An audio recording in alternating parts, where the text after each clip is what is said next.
Welcome to the plains of Auburn, Alabama, a modern-day football OK Corral, for a shootout between the two fastest draws in the SEC West, the Tigers' Cam Newton and Ryan Mallett of Arkansas. Their aim to get one leg up on a trip east to Atlanta and a chance to play for the championship of the SEC. Ouch. Big hit. Wow. Touchdown, Auburn! Down the right side. Touchdown, Arkansas! How about that? Dive! Scoots in! And he is nailed. Caught.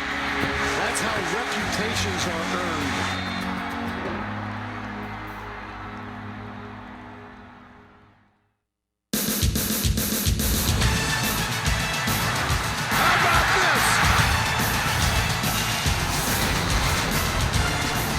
This guy's unbelievable. You can't do this stuff. Oh my gosh! Now, fire up the crowd for the win. He nailed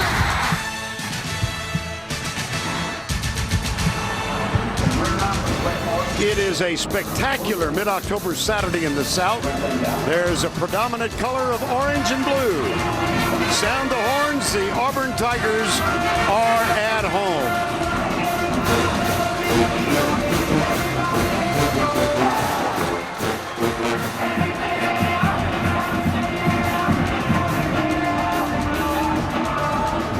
And they are undefeated. We welcome you to the Home Depot SEC on CBS this afternoon from Jordan-Hare Stadium in Auburn. The Arkansas Razorbacks, they've only lost one, that's to Alabama, take on the Auburn Tigers 6-0 in this 2010 season. Second year for head coach Gene Chizik. He has gotten this crowd of 87,000 plus in a frenzy as this very critical SEC game is about to get underway. And a rather leisurely pace taken by the visitors from Fayetteville. The Razorbacks of Arkansas, 4-1. They had a 20-7 lead 3 weeks ago at home against Alabama and lost the game by 4. Here they come.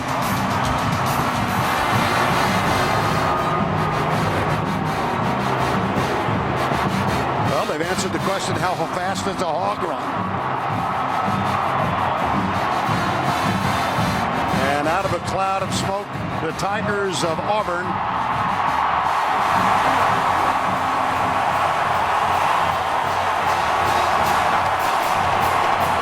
Remember that 2004 season? They finished undefeated and they were left out of the BCS championship game. Not that they remember anything. Good afternoon, everybody. Vern Lundquist, Gary Danielson, Tracy Wolfson.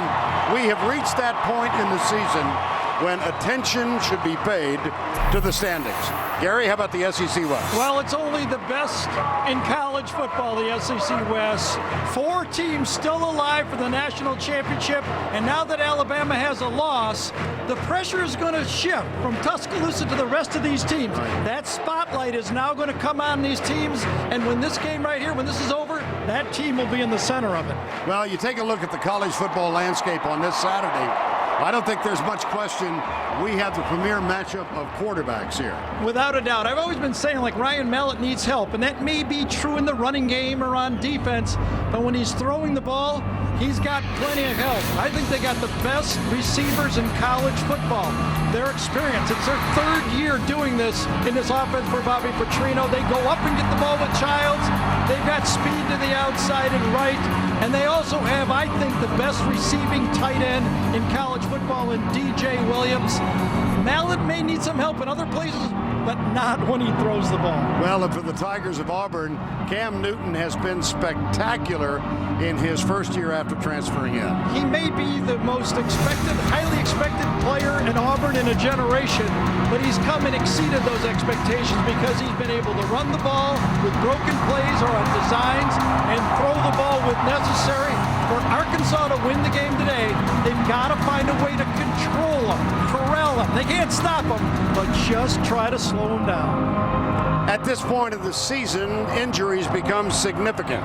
For more on that, here's Tracy Wolfson. Well, Vern, it's amazing in this day and age you can actually keep something out of the media, but head coach Gene Chizik able to do that this week with true freshman running back Michael Dyer's knee injury. He's been hobbled all week in practice. I spoke to Chizik earlier today. He told me it's definitely a concern. Mario Fannin will start, and if Dyer can come out, be effective, and be physical, he will play. If not, expect him to stay on the sidelines, guys. All right, Tracy, let's bring you up to date weather-wise. 72 degrees. Winds out of the northeast at 5 to 10. The forecast sunny and clear. This is only the 20th time these two teams have met. Only once did they meet, that in the Liberty Bowl, before the Razorbacks joined the SEC in 1992. They have met annually since then. Arkansas won the toss. They have elected to receive. And dressed in white with the red trim, they will be going left to right. Just a footnote, as they get ready to receive the ball, in 6 games they have yet to punt on their opening possession. They've scored touchdowns on their first drive in each of the last 3 games, and they've not punted before then. I read one of the local writers in Arkansas said they got an interesting game plan. They have a well-scripted first drive, a 2-minute drive at the end of the half, and then they hold on in the second half and see if they can win. Yeah. That's dangerous in this league. Yes, indeed. Joe Adams is back to return it. The freshman Modriquez Humphrey had return kicks in place of the injured Dennis Johnson for a couple of games. Adams got the call last week. So the wide receiver will grab this. Oh, they barely got it at the goal line. Joe Adams up and out of bounds at the 18. Demetrius McNeil with the tackle.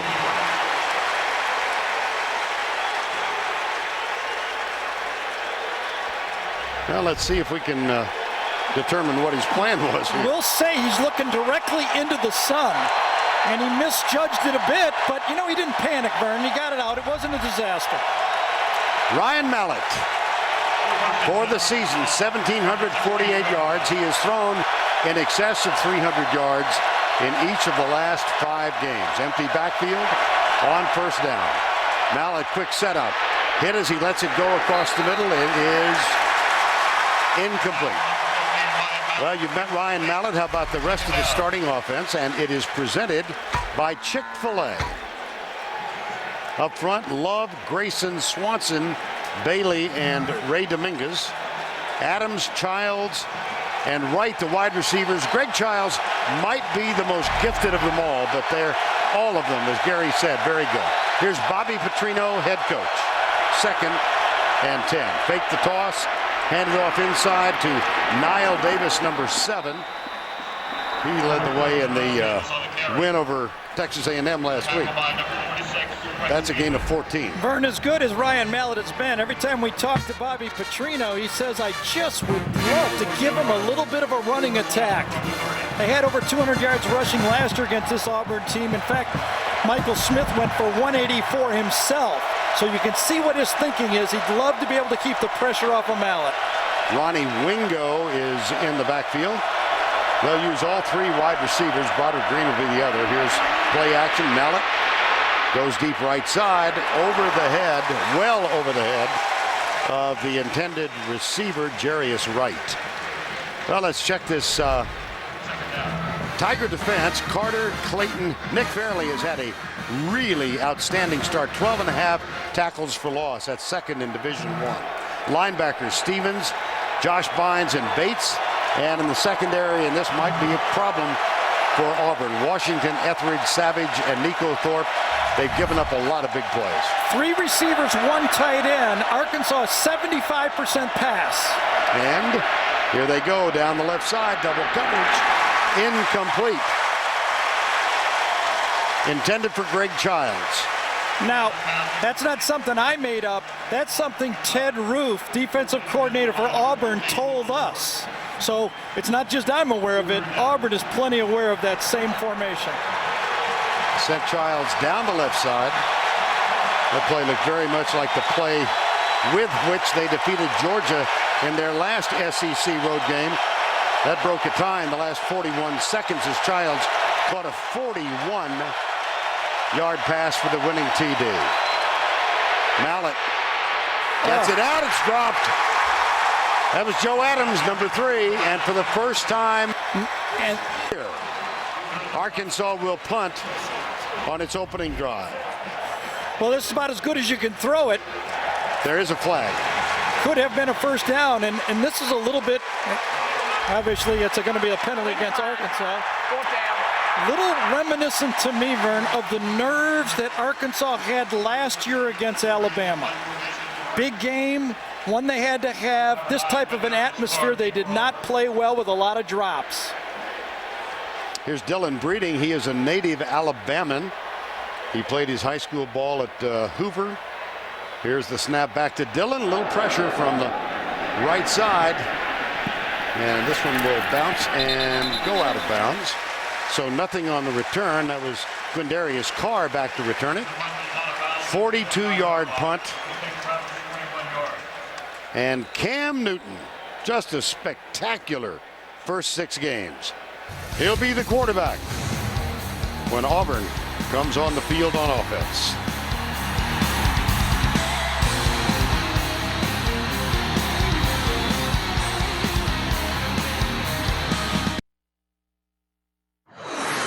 LG, as a proud NCAA corporate partner, presents great SEC rivalries. It's all about tailgating, flag waving, drink shaking, face paint, ball raising, celebrating, trash talking, no mistaken, spiritual, retro receiver, touchdown, all day Dixie Way, Saturday in the South. SEC rivalries. It don't get no better than that. War Eagle. I don't like that bird thing they got going, that little thing, but the thing is about their crowd, they always in it. They always so into their games, and I love that about playing on the road. That's a hostile environment, that the crowd is in it from the time the whistle blows to the time it's over with, and I love that about Auburn. Well, when you come to Jordan-Hare Stadium, you're going to get that little bird thing. Longest win streak in the series, 3 by Auburn, 9 of the 19 decided by 7 points or fewer. First down 10, Tigers. Mario Fannin, as Tracy reported, will get the start. And there's Newton tucking it. Well, he doesn't wait long to run. And this time, he picks up only 1 yard. Brian Jones, number 54, makes the tackle. Obviously, Jones in the starting lineup. Cam Newton, transferred from Blinn Junior College. I think many of you know, and we'll detail his personal story throughout the afternoon. Out of Atlanta, College Park, Georgia, and he was highly recruited, signed with Florida, played 1 year, redshirted the next, transferred to Blinn. More as we go along. Fannin cut down by Jericho Nelson, number 31. And the rest of the Auburn starting lineup presented by Chick-fil-A. Zimba, Berry, Pugh, Isom, and Mosley up front. Mosley only his 4th start. The rest have 137 starts among them. Burns, Lutzenkirchen, and the rest. 3rd down. 4 wides, 3 to the right side. Arkansas brings 4. Newton, flag down, pass complete. It's a first down if the play stands. All the way to the 41. Darvin Adams, number 89, to the 30-yard gain, but hold everything.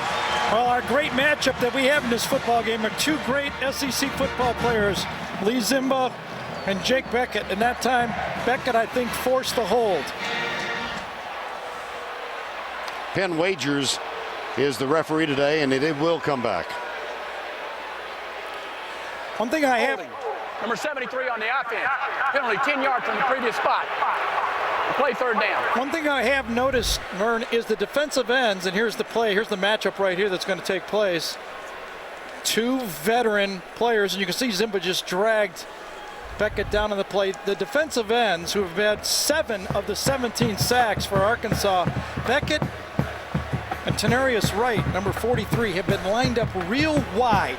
to corral the quarterback. That's what Willie Robinson has told us. He wants to keep them inside. And they've been lined up real wide and coming from the outside. 3rd and 20 after the 30-yard gain negated. Newton hands it off, and it'll be a punt. Just a footnote, in a come-from-behind win over Clemson, Auburn was guilty of 4 holding calls in that game. They've gone through the last 3 games with 0 holding calls until Zimba gets called, and that wipes out a 30-yard gain for a first down. I think this Arkansas defense started to change when they put that pass rush on against Florida last year. It's been different for this defense ever since then. Joe Adams back to return the punt, and for the 2nd week in a row, a true freshman, Stephen Clark, will punt, and this one is not going to be noteworthy. It does take an Auburn bounce and comes to a rest inside the 45. The regular was Ryan Shoemaker, and they decided to make the change last week. A 39-yard punt, 5 on the roll. And Gene Chizik, 2nd year head coach, Auburn. NFL on CBS tomorrow, 1 o'clock games. Baltimore, New England. Jim and Phil will be there. Miami, Green Bay. San Diego, St. Louis, and then the late game, the Jets at Denver or Oakland at San Francisco. It all begins with JB and the guys, and we welcome JB back after a 1-week absence because of illness, and big fella is healthy now, so that's great news for all of us. 1st down and 10, Arkansas, 2nd possession. They've got the ball at the 45. As we mentioned earlier, 5 straight games with 300 yards passing. Whoops. Little motion on the left side, and now some finger pointing going on. DeMarcus Love. Let's see who can win the debate. Penn wagers. Prior to the snap, offside, 45 on the defense, 5-yard penalty, first down. Carter. He is offside. First down 5. Yeah, I actually thought it was Zach Clayton, the nose tackle, who kind of jumped in the middle of it that time. Josh Bynes was trying to shift them, but they did not do it very well. Here's the toss. Niall Davis goal. What a block he got from DJ Williams. My goodness. His tight ends and linemen love it when the block is out in the open. Yeah, see, DJ is going to line up at tight end a lot, but he's also going to line in the H-back position, and you're going to see him a lot in the next level when he plays on Sunday, kind of going in this motion, and then he backs up into the H-back spot, and then just arc blocks, and watch, outside leg. What does he throw for, Vern? Outside knee. That's the vulnerable spot on that play. Desharvin Bell was the recipient of the block from DJ Williams. First down, right side, nice pass. On target to Jarius Wright, but a good defensive job as DeMond Washington, number 14, was right there to apply the stop. Well, Ryan Mallett has been hot in the first halves of these football games. He started out 0 for 4, so if I'm calling plays, I'm going, he's due to get hot. Second down, blue.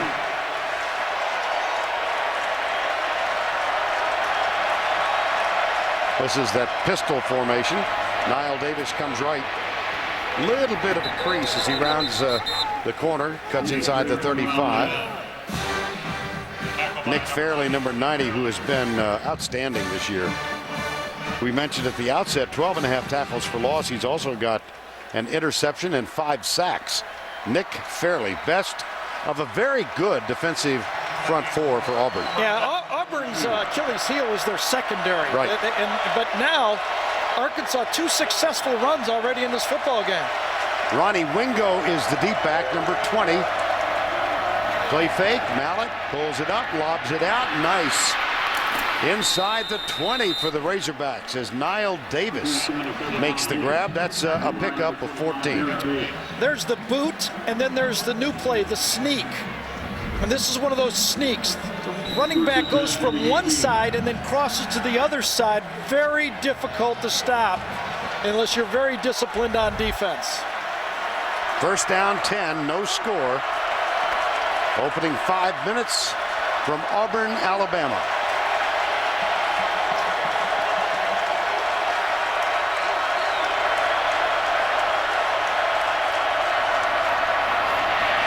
Draw play. Davis hit behind the line and just does get back to the line of scrimmage. It was Nick Fairley again. Well, let's check the red zone stats for the Razorbacks presented by Verizon. 12 of 17, 71% once they get inside the 20. And this is the part of the field that I think Ryan Mallett really needs to zone in on. He was suspect against Alabama. He needs to really keep his feet under him and throw with conviction. He'll spread them out. 3 wide right, 2 wide left, 1 man in motion. Blitz. Mallett. Slant pattern. Got it. Broken tackle. Oh, boy. That's been a problem for Auburn despite their 6-0 record. Yeah. I tell you, Childs, he's big, he's tall, but you know what else he's good at? Is getting off on the line of scrimmage. Watch him avoid the jam and get it just too easy. Just way too easy with this level of expertise in throwing the ball.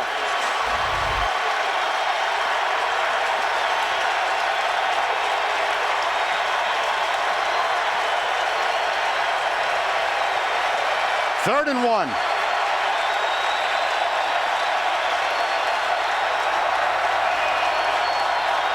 They're going to get a timeout. They're going to have to call a timeout. They did.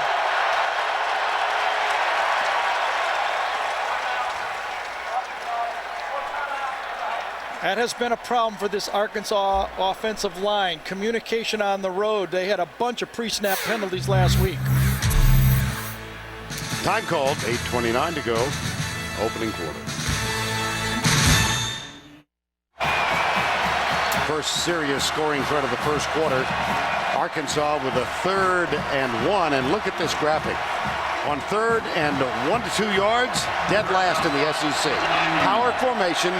Broderick Green is the deep back, and the fullback is Van Stuman, number 44. It's Green, right tackle. He got it with that second little lunge. He got it, and that was a big play for Arkansas, because I was wondering if Bobby would even go for it on 4th down. I was just thinking about what he would do, and you're right, it was his second effort on the play.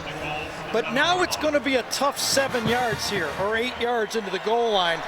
Auburn stopped him enough that you got to figure that if I was an Auburn fan, I'd say I can't let them run it in. Make him at least throw it. That's DJ Williams setting up to the left side. Play fake, Mallett. Oh, he's got a man wide open. Oh, my goodness, there's a flag in the end zone. However, it's a touchdown if the play stands, and it's Van Stuman, number 44, his first catch. No wonder nobody paid much attention to it. Now then, Arkansas reacting as if it's going to be called against Auburn. Holding. Number 46 on the defense. Penalty decline. Touchdown. Well, all of the surprises for the afternoon. Van Stuman, the fullback, with the reception. One of the things about Bobby Petrino is when he thinks about play calling, he thinks ahead 1 or 2 or 3 plays, and he knew 8 yards would be tough, so he dialed that pass right on 1st down. That brings on Hawker for the extra point. Zach Hawker, number 18. It's up and good. My goodness. No surprise that Mallett threw it. Big surprise, Stuman caught it. Well, they shifted from the second receiver to the 3rd receiver when the man went in motion, and that's what confused Auburn. He became the 3rd receiver. They had him at 1 and 2, but when they got to 3, that was just a little too difficult. Razorbacks come on the road and get the first TD of the afternoon. You can build your own football dynasty and compete year-round with CBSSports.com. Franchise football on Facebook. Find out more at CBSSports.com/franchise.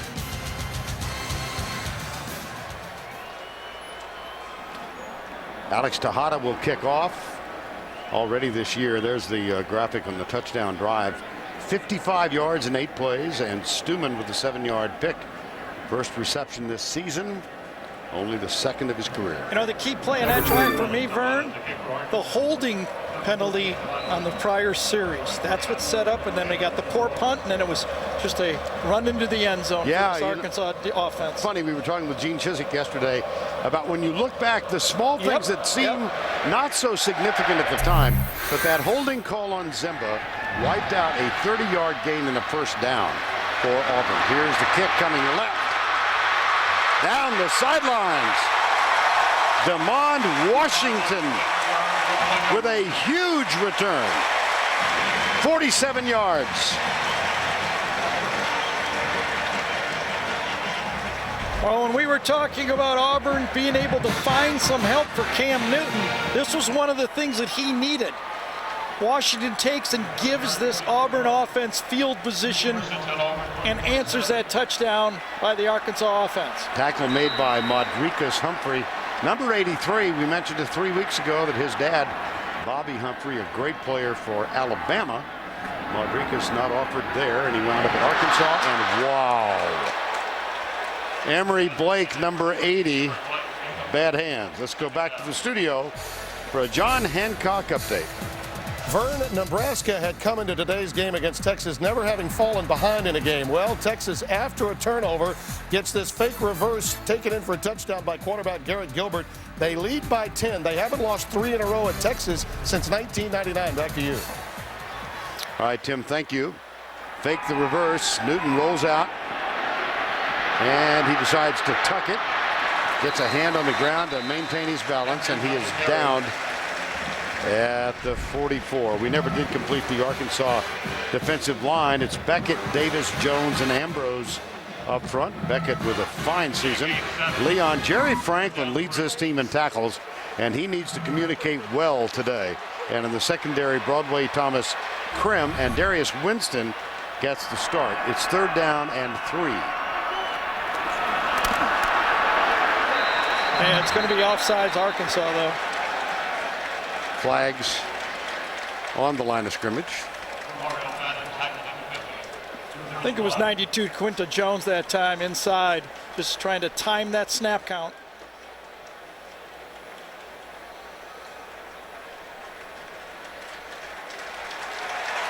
Outside on the defense. 5-yard penalty. Results in a first down. You had better eyes than Penn Wagers did. He stayed generic. Well, that's what you do sometimes. I've noticed that. One of the big guys inside. He's a very disruptive player, Jones is, but he tried to time that snap count and guess wrong. First down and 10. 7-0 Arkansas. Newton handoff. They try right side. Mario Fannin. A little bit of a surge, and he got him 2 extra yards. Yeah, when we talked to Gus Malzahn, the offensive coordinator for this moving offense for Auburn, he says his goal, and he's never lost a game, is 80 plays. So we got a countdown play right here. Plays needed for 80. 74 more. It's kind of like beat the clock. Newton, look at that little move. Look at that second move. Now, yes. Vern, I have to correct you here. When you're 6'6", 250, there's no such thing as a little move. I'll take that. I'll take that.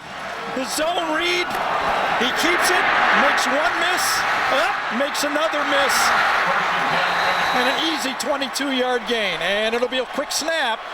They love to go quick after a first down. Anthony Leon is a guy who tackled air on that play, number 1. Now the look back over at Newton looks at Gus Malzahn, and their other callers and yeah, there's everything down there. Their signal, they could land an aircraft with those semaphores. First down. All of that results in a pass here to the near side.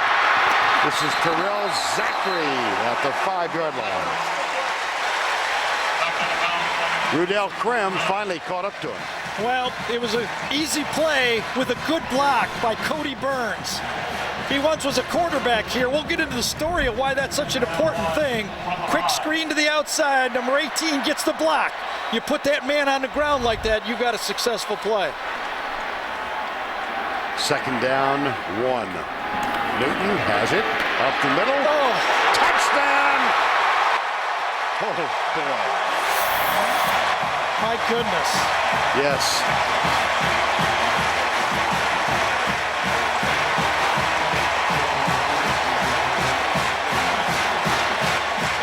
It was Jericho Nelson, number 31, who tried to make the tackle, wound up on his back. And Auburn within an extra point try of tying it up. Wes Byram. He had one blocked earlier this year, so almost a sure thing. How about Cam Newton? Well, this looks familiar, and I know one group of fans, Florida fans, cover your eyes because this was your quarterback. And that's the way it used to happen, but doesn't happen anymore down in Gainesville. Cam Newton played 1 year at Florida, his freshman season, threw 10 passes. Was going to play as a sophomore, injured after a couple of games, redshirted. There was an incident involving a purchase of a laptop that turned out to have been stolen. That was resolved, not by Newton, by the way. That was resolved. It was when Tim Tebow, he told us, decided to come back for his senior season. Cam Newton decided, I'm going elsewhere. And he transferred. He opted to transfer to Blinn Junior College in Brenham, Texas. His dad was very much involved with the decision. He thought he needed to develop as a person and to play a lot instead of redshirting and sitting out. And there's a whole lot more to the story that we'll talk about throughout the. I've never seen a guy score a touchdown and deliver a pancake block on the same play. Well, we saw one for a few years, but not here, that's for sure. That was that Gainesville school you're talking about, exactly. right? Yeah. Cover your eyes. Byram with the kickoff. Joe Adams is again back, number 3. Controls this one well.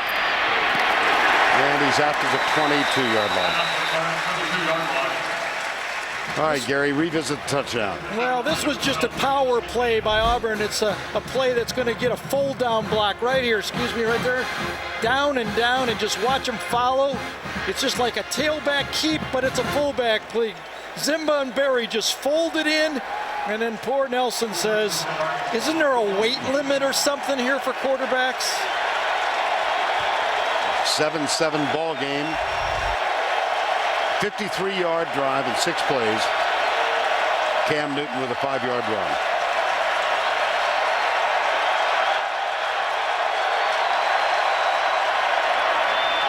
Handoff right side, Niall Davis, maybe a yard. Well, Ryan Mallett, Cam Newton, the unquestioned stars offensively in this important SEC battle. How are we doing so far? Let's see, on your left, Mallett started 0 for 4, hit his last 4. So the passing edge goes to Mallett, but you will not see him scampering like you will the guy on your right. And Newton has rushed for 35 yards already. 2nd down, still 10. Mallett has time, delivers it to Niall Davis, who's cut down immediately by Nico Thorpe, number 15, the junior right cornerback. Nico Thorpe is going to play outside corner. It's a zone on the play. Kind of shoves his receiver to the outside and turns for the next one. And Niles Davis said, that's a nice reception, but that's a tough hit.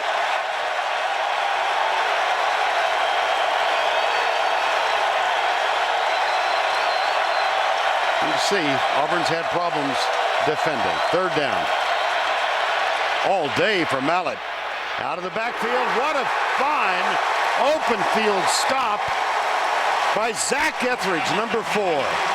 Young man who had a frightening injury a year ago against Ole Miss with a fractured neck. Came back, got the doctor's approval in August to play, and he got help. It was Kobe Hamilton with the catch.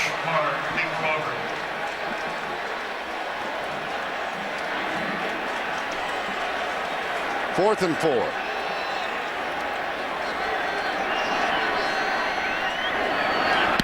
Here's Breeding. This one chases Quindarius Carr well back inside the 20, where he stumbles and is knocked down, and a flag is thrown.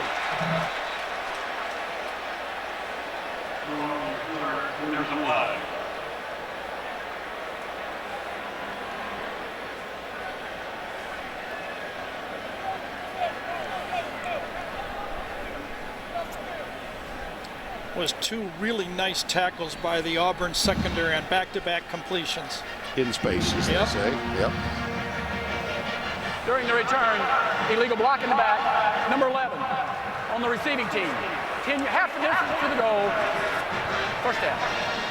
It's on Chris Davis, number 11, a cornerback.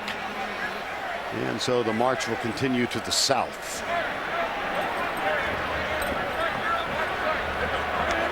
A 7-7 ball game, late first quarter.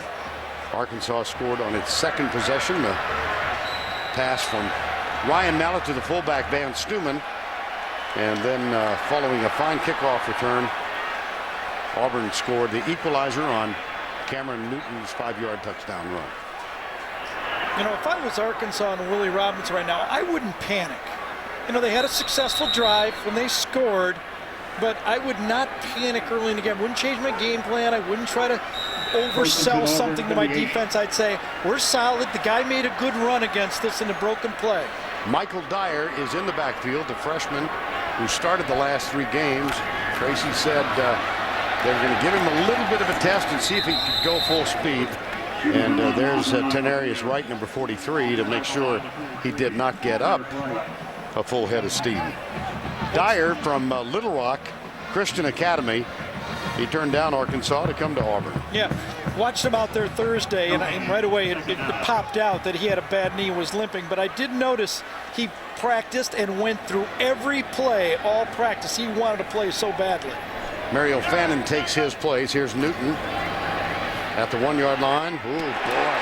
And wide open on that little inside cut was Darvin Adams, number 89. Adams is the go-to guy now. A flag after the tackle. This is just passing 101.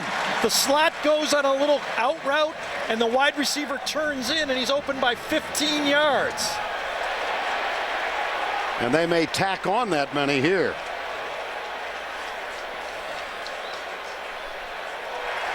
After the play is over, or through back, 28 on the defense, 15-yard, first down.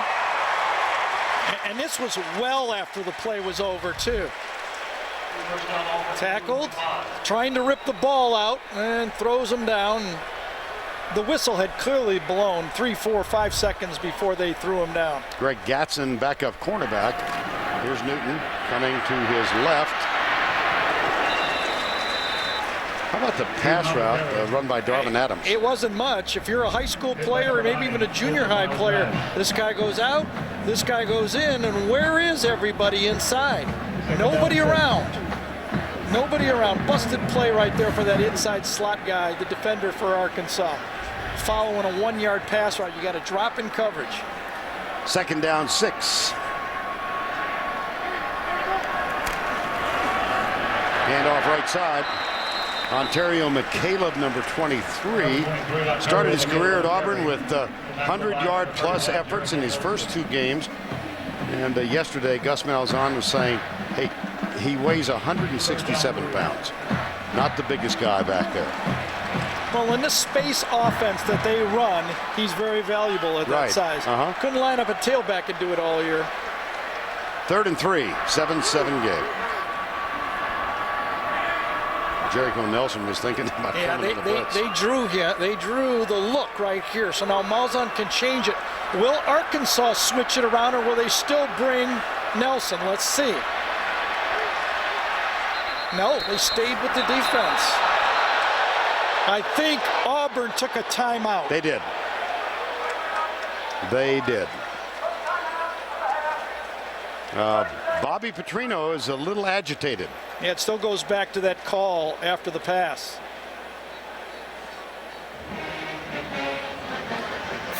Both teams have used 1 timeout. We're tied at 7. The conversation will continue. Here are the rushing leaders among quarterbacks in Division I. Denard Robertson, of course, had 2 games in which he passed for 200 and rushed for 200. There's Newton, currently 3rd. Here's the quick count. Newton, play action, deep right side. Oh, my goodness. All by himself is Mario Fannin. Little wheel route down the the sidelines. Whoa! They practiced this play 3 times in a row in practice on Thursday, just working on this timing. He lines up in the backfield with a quick snap out of the huddle. Everybody rushes up. It's an unbalanced line to the right, and they caught Arkansas misaligned, and it worked for a big play. Gain of 28. Newton hands it off. Oh, no, he didn't. Oh, my gosh. How about that? I don't think I was the only one who thought Fannin was coming this way with the ball. Well, I tell you, it didn't fool the defensive end. I think it was Miles Nash that time for Arkansas, but he ran right through the tackler. Was it Beckett? Either way, the guy with the defensive end body had to tackle the guy with another defensive end body at quarterback. Yeah, he walked on campus. Ted Ruth, the defensive coordinator, said, "Oh, here comes my defensive rush end." Yes. Exactly. No, he's the quarterback. Clock winding down. 7 on the play clock. Fannin, number 27, to the right of Cameron Newton. Corner blitz. Newton pulls up. Flag is down. See if that is the last play of the quarter.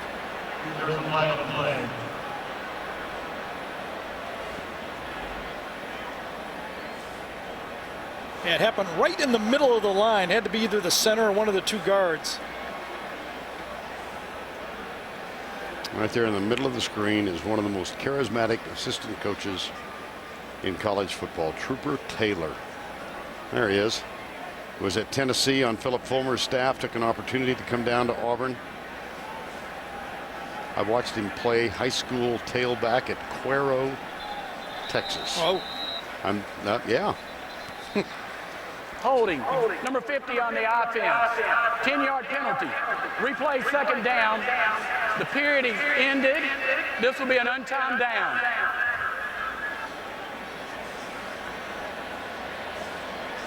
So we will stay in the north end of the stadium for this last play of the first quarter. Again, I think what you'll see from Arkansas here is trying to keep the 2 safeties back and kind of make everything happen in front of them here. Keep it to a short pass. Second down, 16.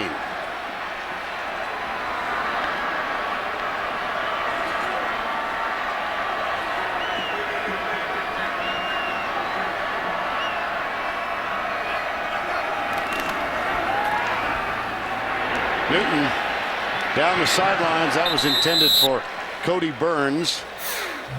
He was recruited.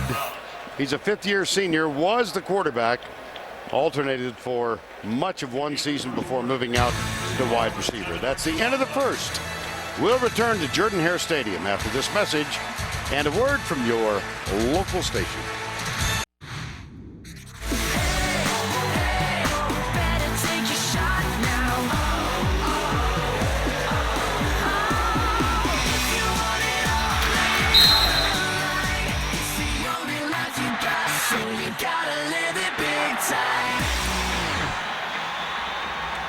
We welcome you back to Jordan-Hare Stadium on the campus of Auburn University, Auburn, Alabama. Vern Lundquist, Gary Danielson, and Tracy Wolfson. Auburn has a chance to break the tie. They're looking at 3rd and 16 from the 26-yard line, 3 wides to the left and 1 wide right. That would be Darvin Adams. Now the look back over at the Auburn bench.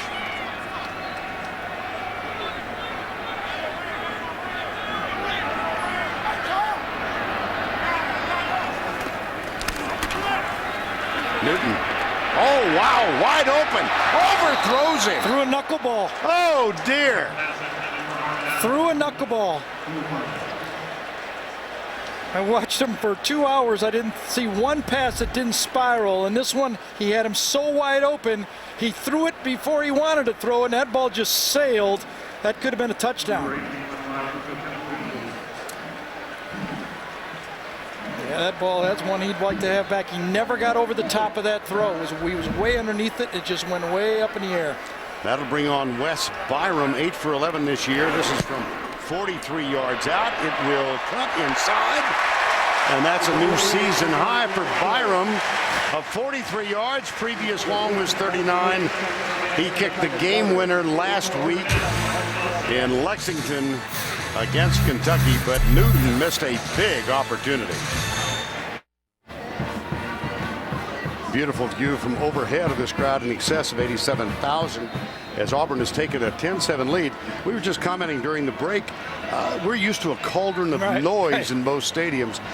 It's a little lackadaisical here today. Well, my only theory is that these Auburn fans are pretty sophisticated. They've had 2 gimme wins, but in the 4 legit games, it's gone to the fourth quarter. So everybody's going, just settle down, settle down. It's all in the fourth quarter. Right. Just hang in there. Ryan's going to complete some passes. Cam's going to make some guys miss. It's all going to happen late. They do have a 3-point lead, and they will kick off. Right now, the deep man is Kobe Hamilton, number 11. As Joe Adams returned the first 2, and obviously the Arkansas staff not that happy with the end result. Byram will kick off. Kobe Hamilton, probably the fastest guy in the football field. Yeah, 200-meter dash man for the Arkansas varsity track team, and that's one of the better track and field teams in college sports. Here's Hamilton at the goal line. Well, you can't get up ahead of speed if they nail you at the 10. Demetrius McNeil, whoa, oh boy. See, you're not allowed to get out of your lane in track.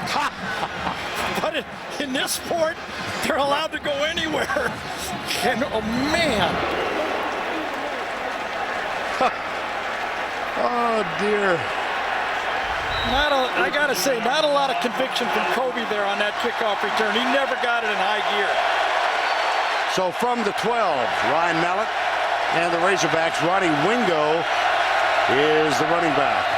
Nice play fake. Mallett lobs it out. Wingo, trouble hanging on. And there's Demond Washington, number 14, with the tackle. Well, let's take a look at the tail of the tape. Ryan Mallett, Cam Newton.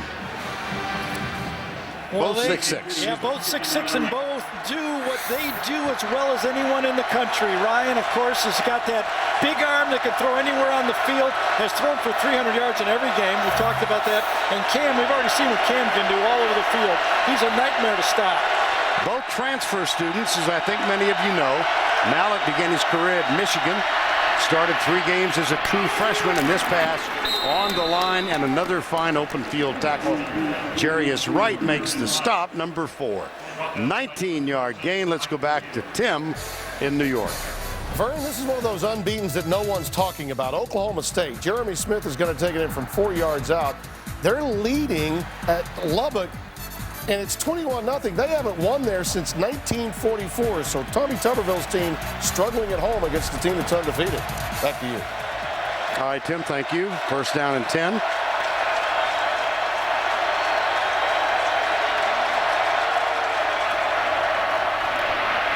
Left side.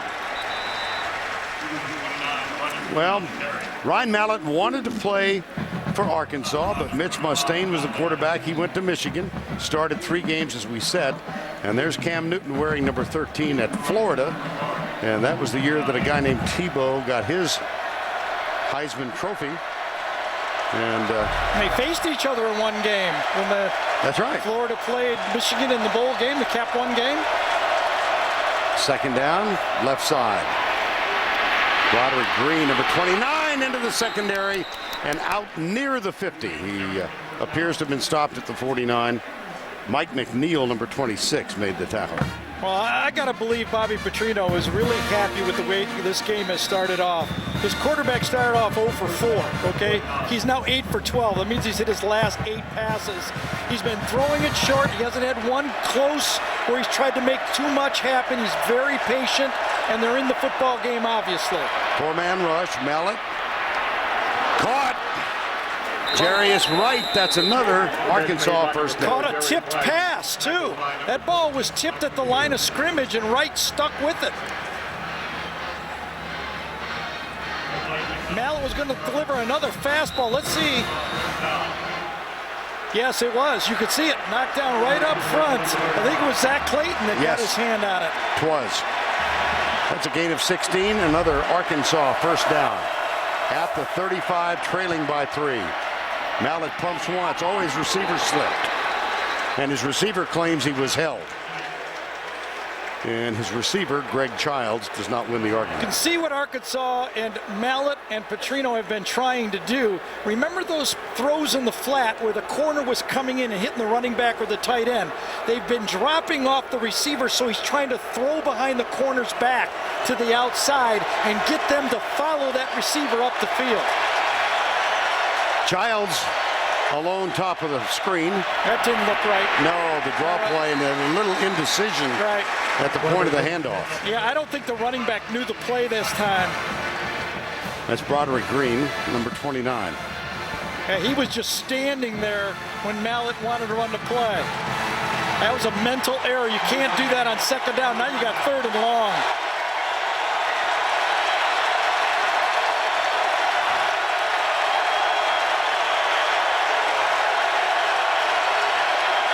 Arkansas needs 9.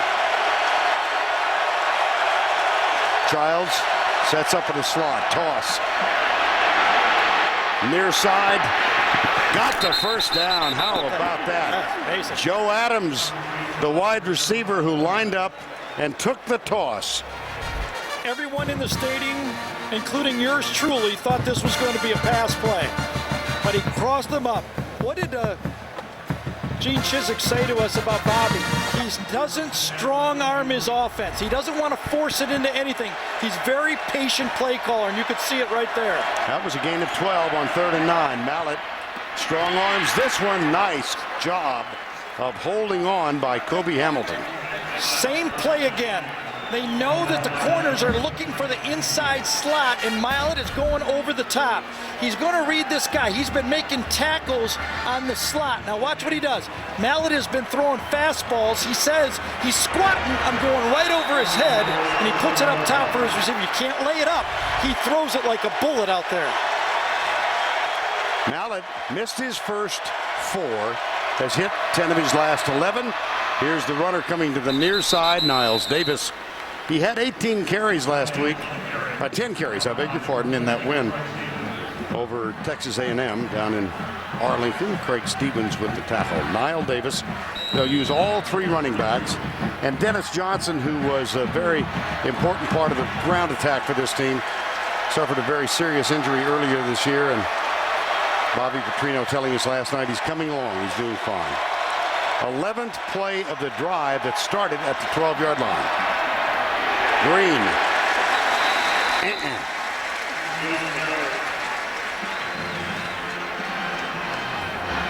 Well, there's been an absence of a ground game this season for the Razorbacks, but the last couple of games, look at that. Arkansas has been very successful running outside. Let's see if they go outside again and try to hook and get around this Auburn team. They need 2. It's 3rd and goal. Need 2 for the touchdown. Stuman is the fullback. Now he's a blocker to the right side. It's an old-fashioned wing. Mallett, as he lets it go, is hit. And there is a flag. Oh, my. Oh, dear. That one came from 20 yards away.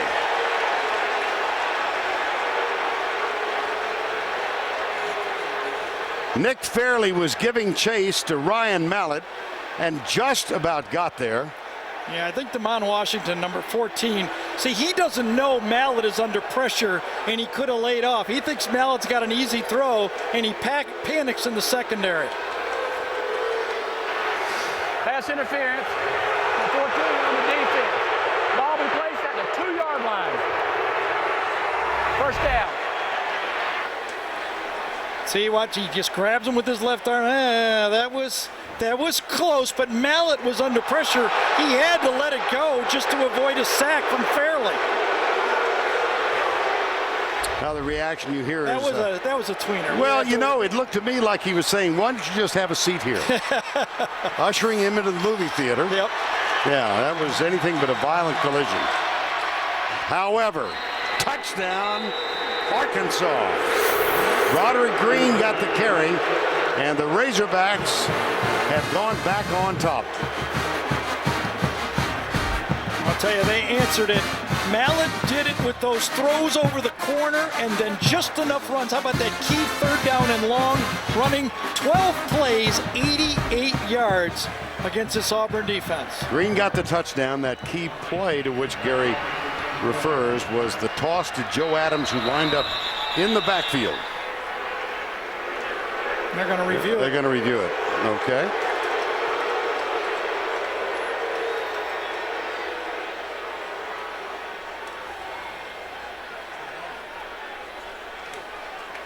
That's interesting.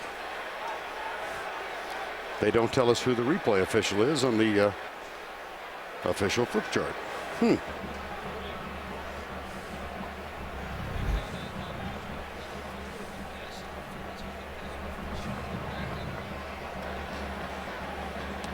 And here's Green. Did he break the plane? Looked like he did from our vantage point, but this might be a little better view. I don't think there's any question about that.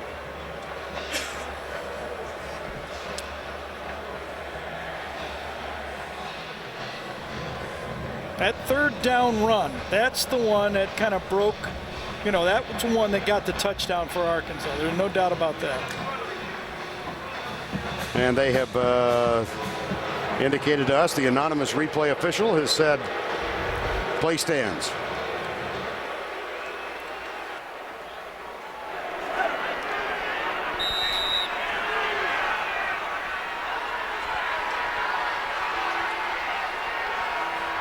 Zach Hawker is on to try the extra point.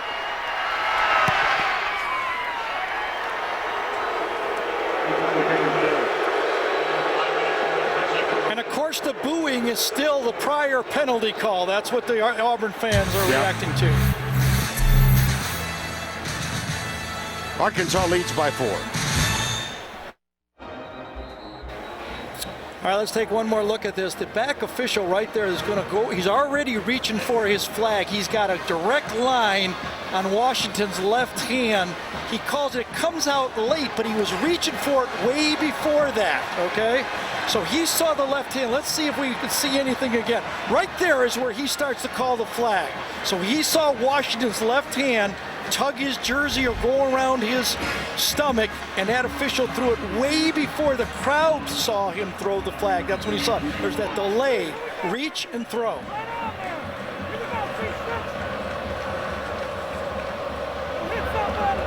And so the kickoff, 14-10. Tejada, DeMond Washington grabs it at the 4 to the 20. Out to the 29, and let's check in once again with Tracy Wolfson. Well, thanks, Vern. Let's go outside the huddle with Cam Newton. He's a big movie guy. His favorite actor, Denzel Washington. His pregame ritual, talking with his 12-year-old brother, Kalen, before the game. Kalen, meanwhile, an up-and-coming quarterback himself, plays for the Tigers. Besides football, his goal one day to open a daycare center, and after all, he spends every Monday working with kids at a local elementary school. And guys, just another reason to be impressed with this guy, huh? Well, he was something yesterday. He sure was. And what was intended to be about a 10-minute conversation was extended to 35 minutes. Good. Yeah. On first down. Out near the 35. Well, beautiful views on this spectacular Saturday afternoon, Jordan-Hare Stadium. And aerial coverage of the SEC on CBS Sports provided by Goodyear. Second down, 6. 14-10, Arkansas. Newton. That'll be another first down after the 40-yard line. Well, I think what you're going to see is, and I think this is where Gene Chizik goes over to Gus Malzahn and says, you know, our defense just got gashed for 88 yards. Let's see if we could slow it down a little bit now, make some first downs. We don't need to be in a big hurry. Remember that 19-play drive they had to end the game against Kentucky? He'd like a few first downs and slow the clock down. Mario Fannin bounces it to the outside. That's a missed tackle by the Razorbacks, and Fannin ridden out of bounds with another first down. 12-yard gain. Let's go back to Tim in New York. All right, Vern. Well, Gary, as you and I spoke earlier this week, what if one by one these undefeateds from BCS conferences go down? Garrett Gilbert gets his second touchdown rushing of the day. 17 three-horns in Lincoln. Back to you, Vern. All right, thank you, Tim. First down and 10 here. Yeah, the pressure is switching around, isn't it? Newton avoids the tackle, avoids a second. Watch out. Avoids a third. And that is a small example, folks, of why this transfer from Blinn Junior College is on the short list, at least for now, of Heisman Trophy candidates. You know, I read this line about him. He was the most highly anticipated player in a generation here for Auburn, yet no one thought he would be as good as he's been so far. That's amazing, isn't it? Yeah. Well, 3 times already this year he's rushed for in excess of 170 in ball games, and he's having a splendid first half here.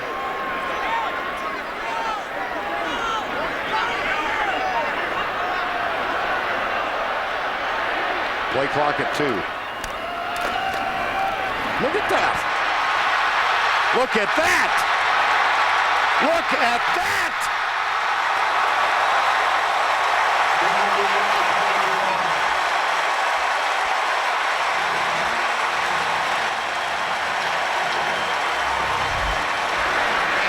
My goodness. I think look at that is enough.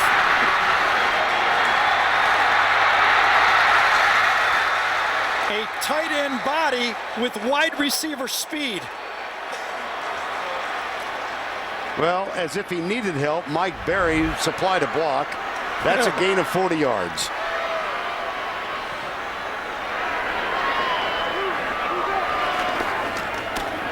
Let's try it again. Not this time. Well, of course, he said to us yesterday he decided to transfer when Tim Tebow came back. But this is the comparison: Tebow in 07, Newton Yeah, that's 10. the guy I think we talked about a couple times before. His Heisman Trophy winning season, and this just jumps out. Cam Newton 6-0. I'm telling you, whichever quarterback wins this game is going to be right up there in the Heisman talk. Fannin, touchdown. Oh, he dropped the ball. Did he really? Yes. It's out of there. As he was going in, the ball came out. Oh, my.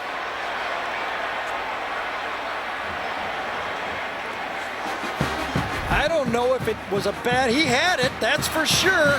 Helmet right on the football. And that's what caused it. It came out right before it got to the line. It's very, very close. Jericho Nelson with the pop. Fannin lost his starting spot. He's had shoulder problems, but he's had fumble problems as well. The ruling on the field is a touchdown. Well, now we're going to review Now, it. the ball was laying on the field short of the line. Now, the question is, did he cross the plane? Exactly. I saw the ball clearly laying on the field. And that is true. You can see Jermaine Thomas is the guy. Oh, I don't know. I'll tell you, I don't know. Now remember, Thomas is right in the way of the replay official. So the key point here is it's ruled a touchdown on the field. I didn't think he had it when he crossed the line. It's between his feet.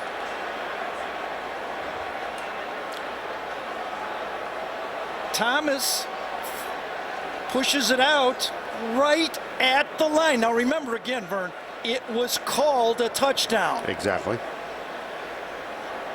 Jim Allison, by the way, is the replay official. I got to say, you want me to guess? That they won't overturn it? I don't know if they've got enough to overturn it. Because in the one view that you could tell, he's being blocked. Logic tells you he doesn't have it. Right. There it comes out. But you can't tell from Not that from there. angle. You can't tell if he's crossed the crossed plane that goes all the way up in the air. How close is that? Now, Tremaine Thomas, it was Jericho Nelson with the first hit, then number 5, Tremaine Thomas. Logic tells you he didn't cross, but vision doesn't. This is a very interesting one. I don't think you're allowed to speculate. That's the funny part of this one. Mm-hmm. Was the ball in his possession when he is said to have crossed the point? It was Thomas's right hand we saw from behind is the one that tapped the ball out. Right. Now, if you put the two pictures together, you say, oh my God, he didn't cross it. But there is no picture to verify that. I am not a fence sitter, but I'm right in the middle. The ruling on the field stands. Touchdown. That's what I thought. No visual evidence, right? Yeah. And so the significant thing is the call on the field. Gary, I did not see a touchdown signal, which is, but. Can I read the rule? You bet. The replay official may reverse a ruling if and only if the video evidence convinces beyond all doubt. All doubt. Extra point is up and good. It was called a touchdown. It stands as a touchdown, though you get a pretty good argument from Bobby Petrino.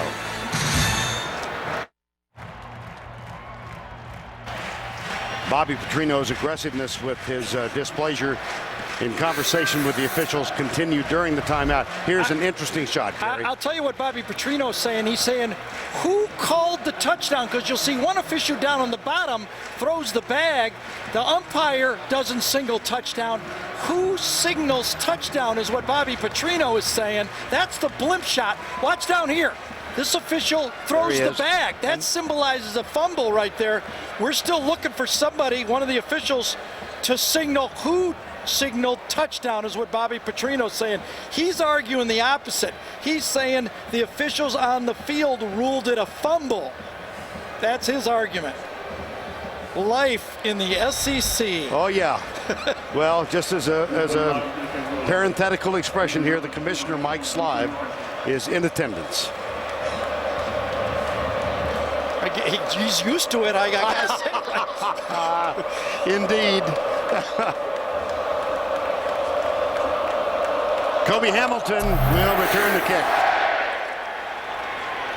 Runs up, grabs it at the 14, out of bounds at the 25. All right, we need a little calming influence of the surf right now.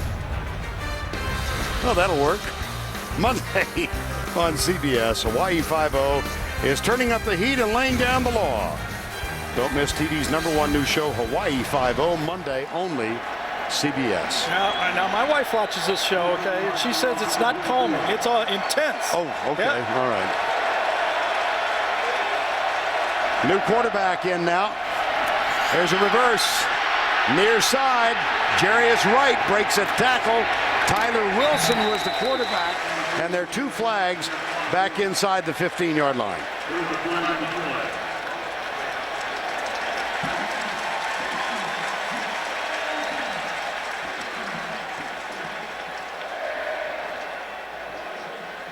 Wilson, I'm guessing in only for that one play. No, I can't even imagine they take him out for a reverse. That just almost. Yeah, I wonder if I'm sure Tracy's going to hustle over and see if Mallet. Yeah.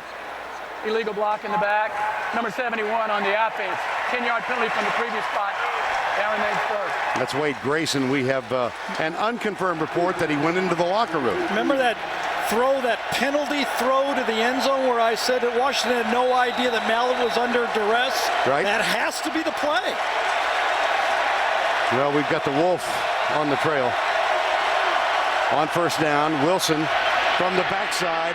He's got a man deep, and it's overthrown. Incomplete all the way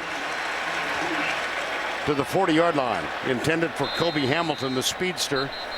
Tyler Wilson, a sophomore out of Greenwood, Arkansas. I don't think he expected to play in this one. Here's Mallet, and that's Fairley.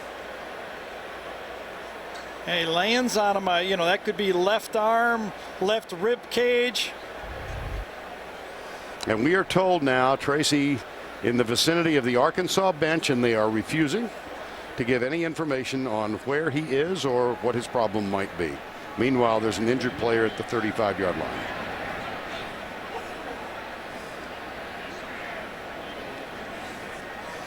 Desharvin Bell is the injured player. We'll take a timeout. Back in Alabama right after this. 5:57 to go, and concern now for the status of Ryan Mallett, the outstanding quarterback. This is the play. We surmise he was injured on this play when tackled.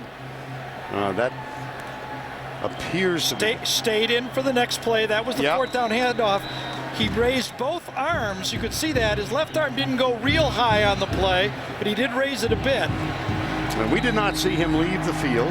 Tyler Wilson playing in only his second game. Now, during the timeout, Ryan Mallett's father got on the cell phone, and this was moments ago. This is Jim Mallett, and I don't have any idea to whom he was speaking, but he was trying to get some information, and we don't know whether or not he got the information he was desirous of.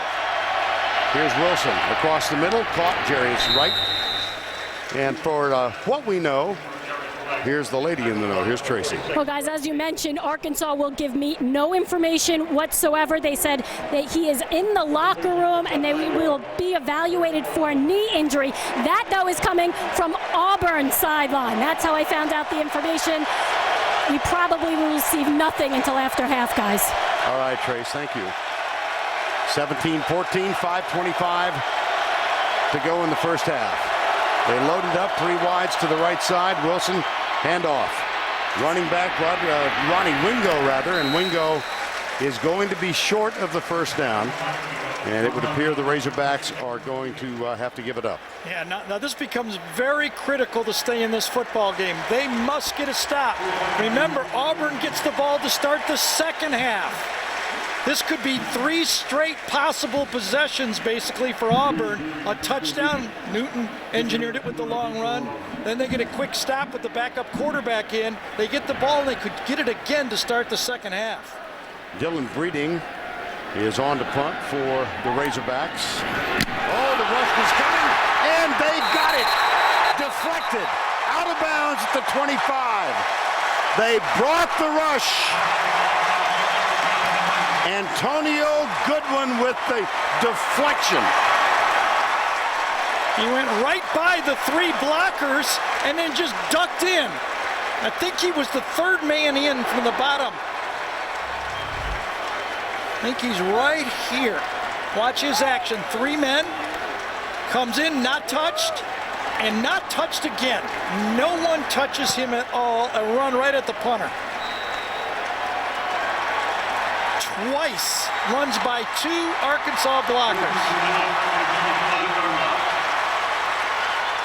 So with the deflected punt, Auburn takes over. Cam Newton 5 yards back.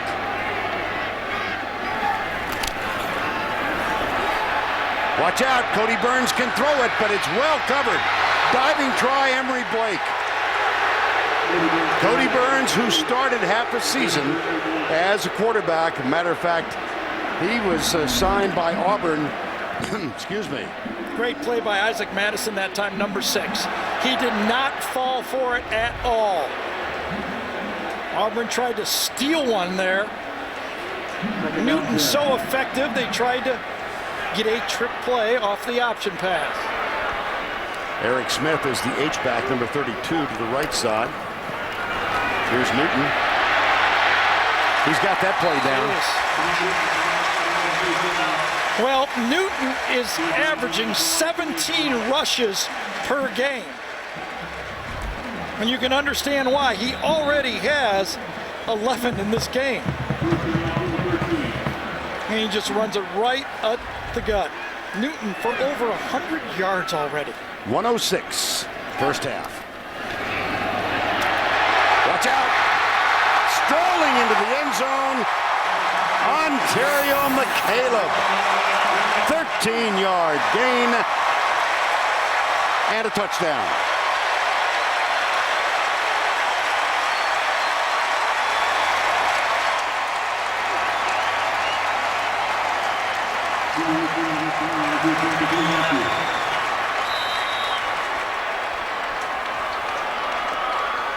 McCaleb's third touchdown of the season. Wes Byram with the extra point. It's good. A controversial touchdown call goes Auburn's way. A deflected punt, and now this TD. They moved Lee Zimba over, the unshackled to the right side at tight end. Jerry Franklin says, I got to stop Newton. Watch that. They moved the tight end. Zimba gets the big block. Inside, Franklin stays for Newton. A well-designed play, and they caught Arkansas flat-footed. Eric Smith also a part of it. And in a 2-minute span, Gene Chiswick's team has extended its lead. As your love has evolved, so have your gifts. From I like you, I really like you. I love you. I will always love you. And sometimes a gift says you mean more to me than anything else in the world. Life insurance from New York Life ensures your loved ones will always be taken care of. With 165 years of financial strength, it's the most selfless gift you can give. New York Life, the company you keep. There's no one else like you. Customize your NFL gear at NFLshop.com. Gene Chiswick in his second year as the head coach. Had 2 years at Iowa State, former defensive coordinator here. Don't ever believe he's just a placid man. Look at this reaction. Ryan Pugh, the head coach, Chiswick. Ontario McCaleb. And you see the first guy he hugged there, Vern, was Gus Malzahn. And he did that because that's a coaching staff. That was a schemed play. They prepared for it. They had it in the arsenal. That's exactly what they prepared for, and that's why he hugged Malzahn. That's exactly what we thought we'd get, and they got it.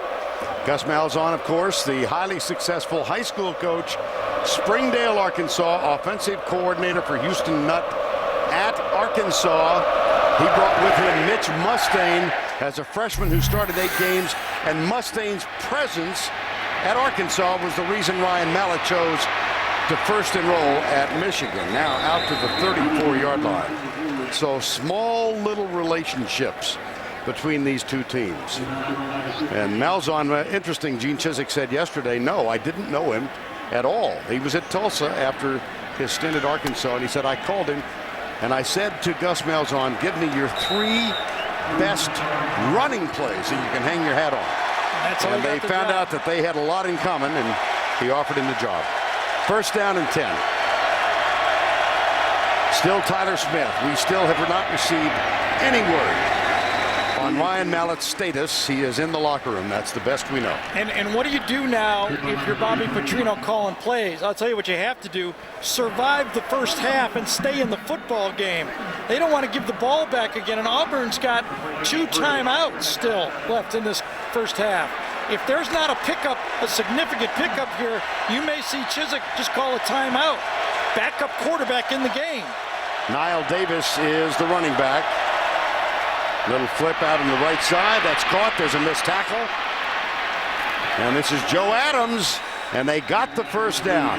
Clock will stop for the moment now when they reset the chain. Yeah, that's just surviving the first half right now. Now he feels that Tyler Wilson can now run some plays. Okay, Joe Adams, so good at making people miss once he gets the football, makes 1 guy miss, 2 guys miss, and gets a big first down for this Arkansas team.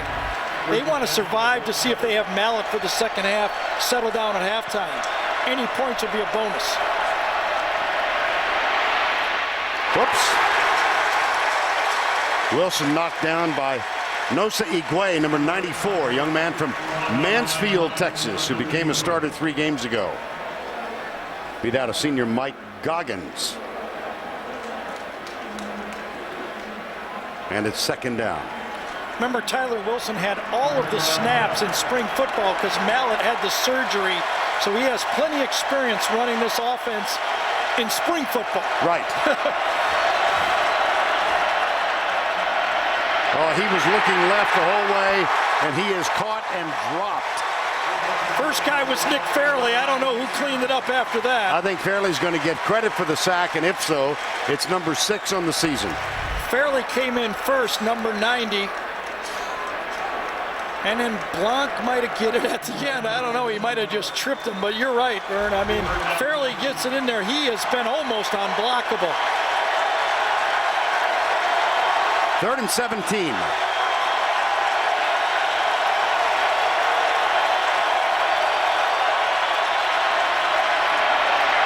Wilson pulls up, lets it go, man open. First down, Arkansas. At the 30-yard line, the catch made by Joe Adams. Well, one thing you know about a Petrino quarterback, you're not getting a scholarship unless you can throw the football, because that's what he does. Wonderful feel that time by Adams, finding the kind of soft spot in the zone and setting down for his quarterback to make a throw. It's a huge drive for Arkansas. That was a gain of 24. It looks bad, but a field goal is big for Arkansas. Makes it a 7-point game. Lance Ray on the field. Here's a draw play. Left side, one-on-one. Down the sidelines and out of bounds goes Niall Davis. Another first down. He better be careful. He got a call. Niles Davis. Jeez, oh man. And he's getting it from his DeMarcus Love, his tackle right there. What are you thinking, son? Your team is trying to survive, and you just got selfish. Take a look at the end of the play, thus the flag. Just go back to the huddle. He wouldn't start yapping, and he got the flag.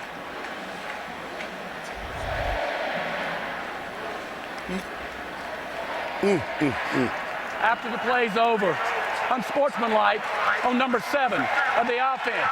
The result of the play was a first down. First down. And it wasn't just me that was upset. Watch DeMarcus Love, number 65, grab him and say, "What are you doing? We're trying to win an SEC championship." And then Ray Dominguez came over to give him an earful, and now he's going to get it on the sidelines.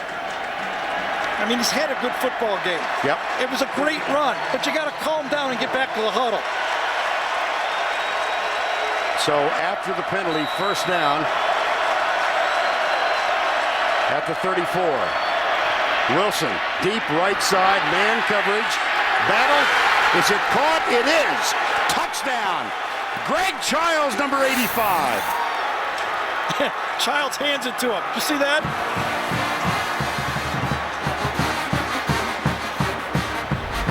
Boy, Nico Thorpe is going to want this one back, Vern. Ball up in the air, good position, turn around and find the ball. He never looked back for the ball. So with Ryan Mallett in the locker room for the last 2 series, with an injury, the knowledge of which we don't have, Tyler Wilson comes on and throws the touchdown with 1:06 to go before the break. How about an impressive drive was that, huh? With your backup quarterback.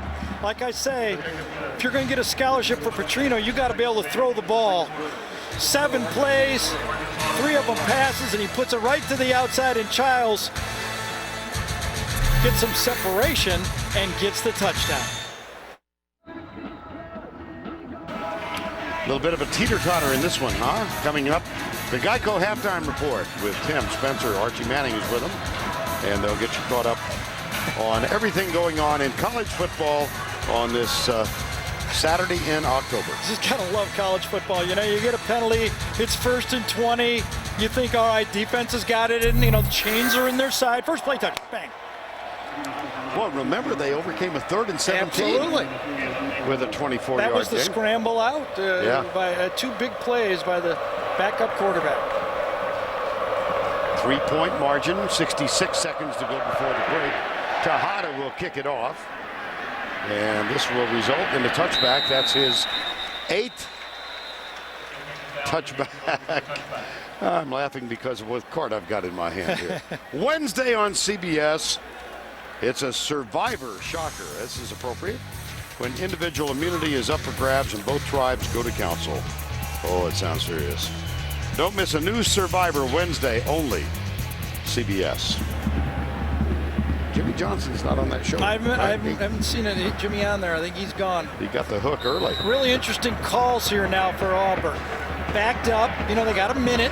They got a game-breaking quarterback, but a big mistake here. The risk-reward. Let's see what kind of trust he has in his outstanding junior quarterback here. First down 10.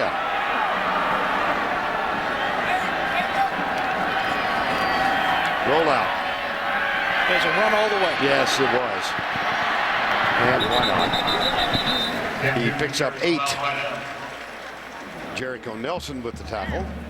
It's interesting. We were talking about Auburn's plays that they wanted 80, and as you can see, that's Mr. Mallett getting information about Ryan. That is Zach Higbee on your left in the suit, media director, and that's Jim Mallett. So Zach Higbee, obviously Jim Mallett now knows the status of his son. We do not know. We've not been told anything. Put the wolf on Mr. Mallett. Yeah, that's doesn't know what he's in for, does he? There's the first down. Clock stops on the first down momentarily. 54 seconds to go. Auburn does have 2 timeouts remaining and another player down. That's DeQuinta Jones. Now he's up. Looks like he's fine. Under 50. Blitz. Newton lets it go. Caught at the 45-yard line. Newton about to get nailed. It didn't matter. How about Willie Robinson coming with an all-out blitz and going man-to-man coverage on this situation? Now it's an option at least for Byron to get a field goal try. That's a gain of 20.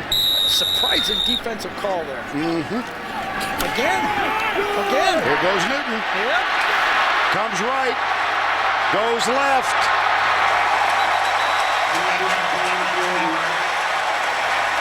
Enjoy the Heisman conversation, Cam. Absolutely.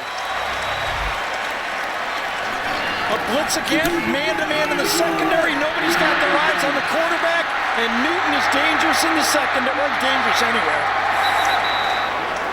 That is a gain of 29 yards. Auburn will use its second timeout. He's run for 143 yards in the first half. He's right on average. Jeez. Now it's time to take a look at our Home Depot tools for success. Wonder who this might be. Well, the guy's got a lot of tools. I mean, he, as we said, at a defensive end body and wide receiver speed. I mean, he's faster than Tebow. I will tell you that. I'm not putting him in Tebow's class, obviously, but he does have that big playability when he has the ball in his hands. He can run play-action passes all by himself. He doesn't need to fake to anybody. And when you try to make a tackle, you've got 5'9" defensive backs trying to tackle him in the secondary, and they had to take a timeout. He's out of gas. Well, he went to Blinn so he could grow up and learn to play, and they did some research. Blinn Junior College, coached by Brad Francione, whose father, Dennis, was once the coach at Alabama, later at Texas A&M. Here's Newton. Steps back, keeps it, lobs it out, man open. That's Mario Fannin, and he is going to be brought down at the 8-yard line. It's a big no first down, because a first down would have stopped the clock. There's a flag. And it's thrown here at the 6-yard line on the near side. Didn't see that.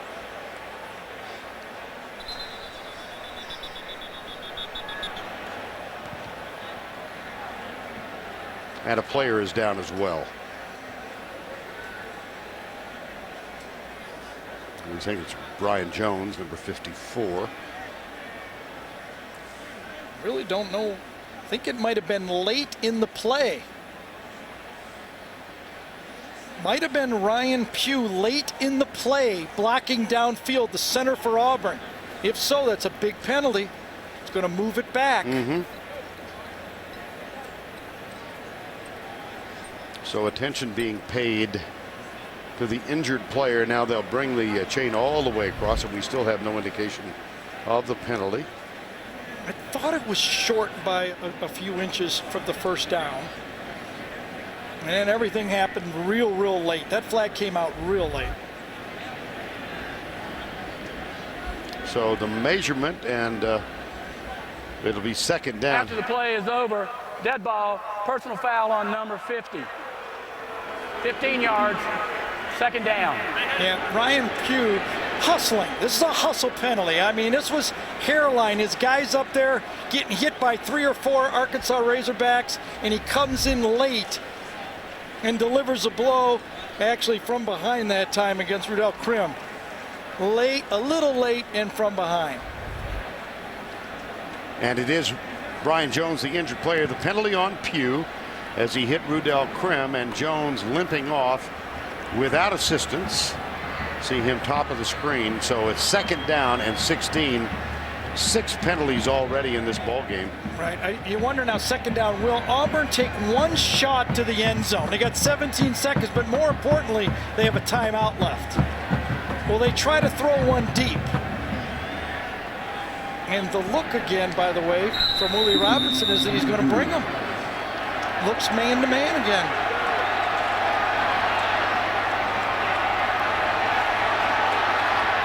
And he does.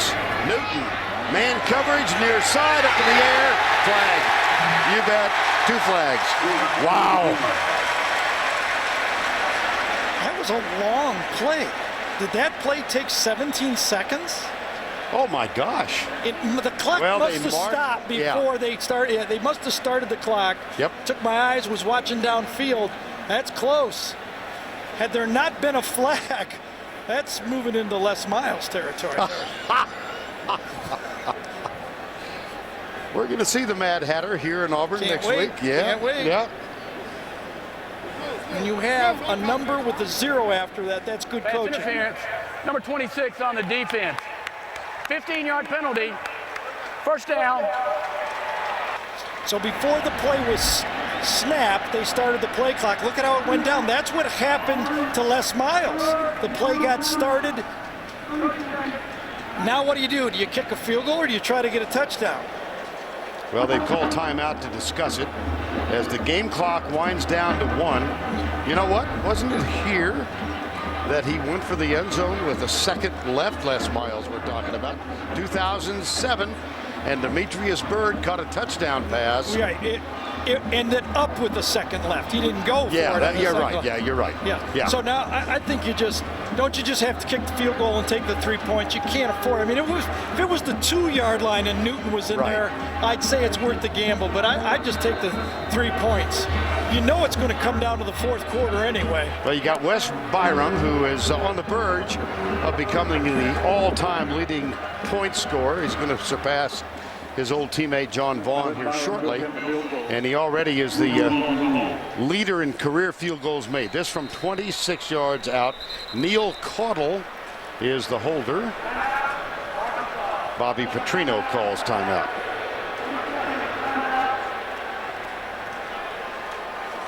Well, let's revisit the play in which Ryan Mallett, the Arkansas quarterback, was injured. Play action. Fairly chasing him down.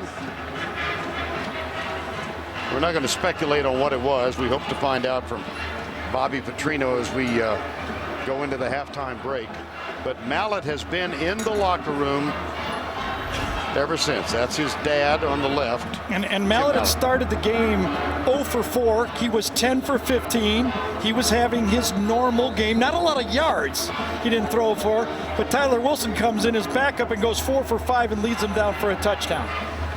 Debbie Mallett, his mom, who was sitting alongside her husband, has left that seat. I'm just going to guess she might have gone down to the Arkansas locker room. Now here's Byram. 26-yard field goal attempt. Neil Caudle will hold. Perfect.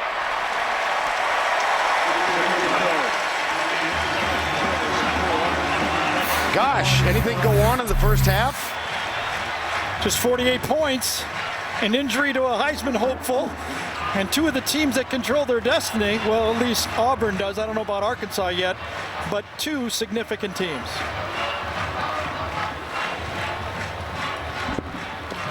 (27-21) at the break.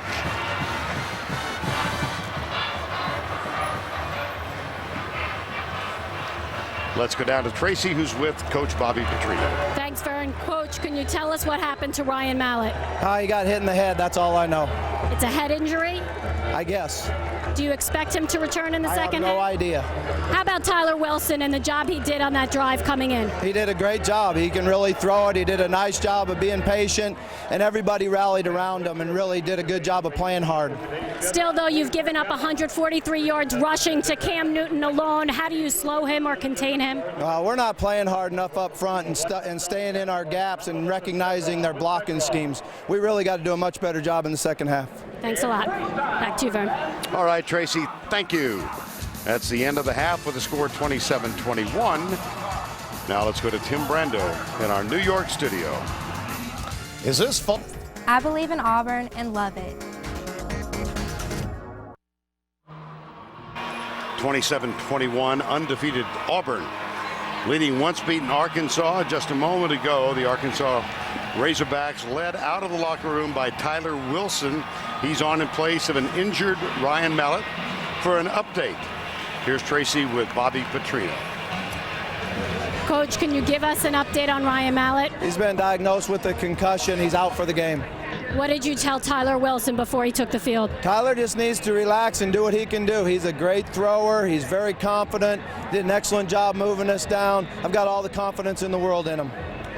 There was a huddle right before everyone took the field. What was said inside of it? I don't know. I didn't get in. Finally, the adjustments you need to make in the second half. Well, we really got to do a better job on the quarterback runs, the quarterback zone, and the draw play, and make them get to third and long. If we can do that, we got a chance to have success. Appreciate it. Good luck. Thank you. All right, Tracy, thank you. So Ryan Mallett injured with 9. We think the injury occurred when he was brought down by Nick Fairley. 9:42 to go in the second quarter, diagnosed with a concussion, and will remain in the locker room for the remainder of the game. That's Wilson, who came on and led them to a touchdown. Tejada will kick off. Auburn will get the ball to open the third quarter. Washington and McCaleb are the deep men. This will be DeMond Washington. It slips through his hands. This will be a touchback and will come out to the 20-yard line. Well, Gary, I had a chance to talk with Keith Jackson, the great Oklahoma All-American who does radio for Arkansas. He was very positive about Tyler Wilson. Now, how do you think Mallett's absence will affect us? Well, I don't think it can affect Arkansas. I think Petrino has to know that he's not likely to stop this Auburn offense and Cam Newton. So he has to call plays and not coach around his quarterback. He needs to attack because he knows that he's not just behind by 6 points. He may be behind. I mean, there might be 2 more touchdowns that Auburn scores, so he's going to need more than just 1 to win this game. Auburn will open. Cam Newton, who had a splendid first half of play on first down and 10. Sweep, McCaleb near the 30, just short of the first down.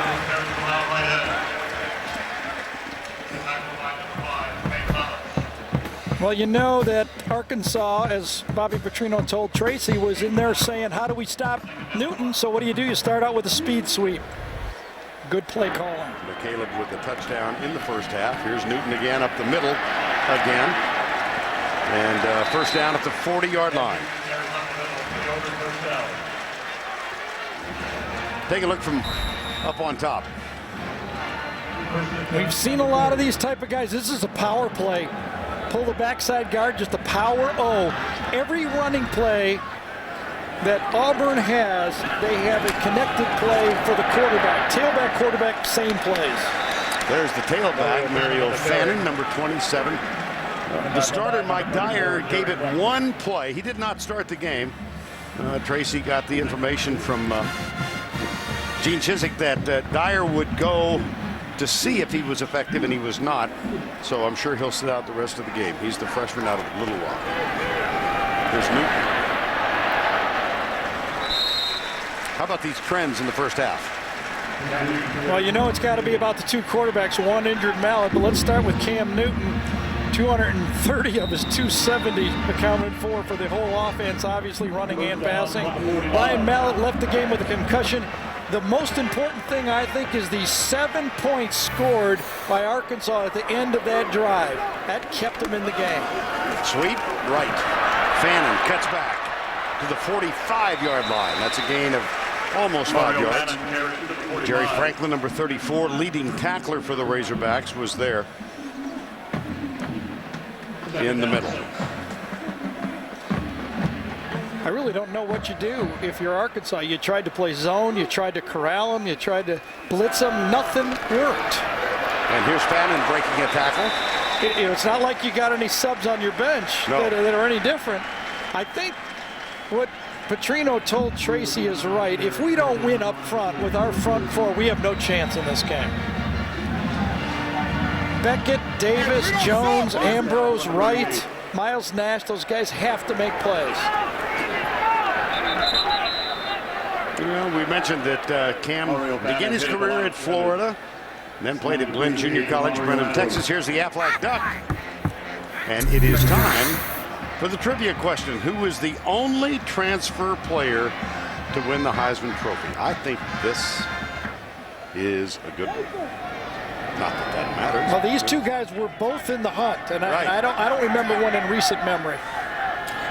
Again, Mallett began his career at Michigan, transferred to Arkansas. Here's Newton back. Oh, watch out. There he steps out of that tackle, looks for a block, doesn't need it, goes right, out of bounds inside the 10-yard line. 27 yards on that game. Boy, everybody that has a 6'5", 250-pound high school kid is going to put him at quarterback after this, aren't they? My goodness. Goes right through Beckett, kind of kicks out of it, you know? Fannin. Well, the stats are becoming gaudy now for Cameron Newton, the 6'6" quarterback. In this game now, 16 carries for 186 yards. This is the 4th game this season out of 7, or 6.5, in which he has gained over 170 yards. Got a little note here. Should they put a spy on Cam Newton? I said, if it's not Ray Lewis, it's not going to work. And there's a sack.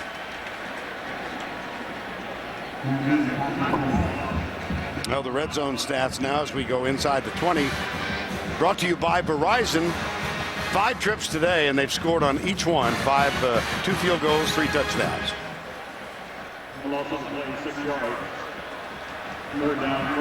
Fannin is the running back. Mike Berry, number 66, has had a really good day.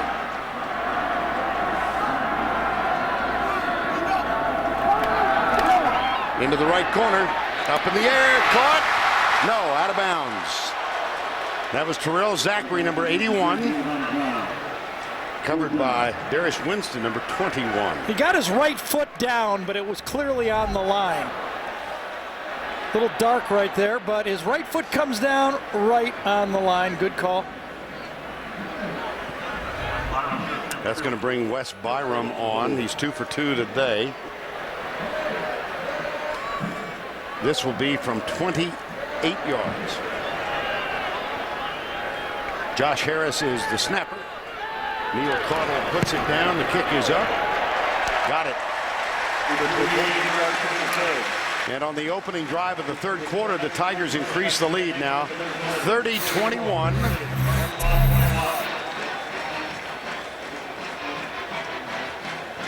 Well, sometimes the eyes have it.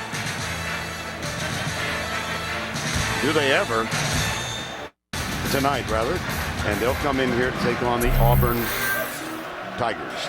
30-21, 10:44 to go in the 3rd quarter. Yeah, and impressive that drive was. Remember, Cam made all those plays on it.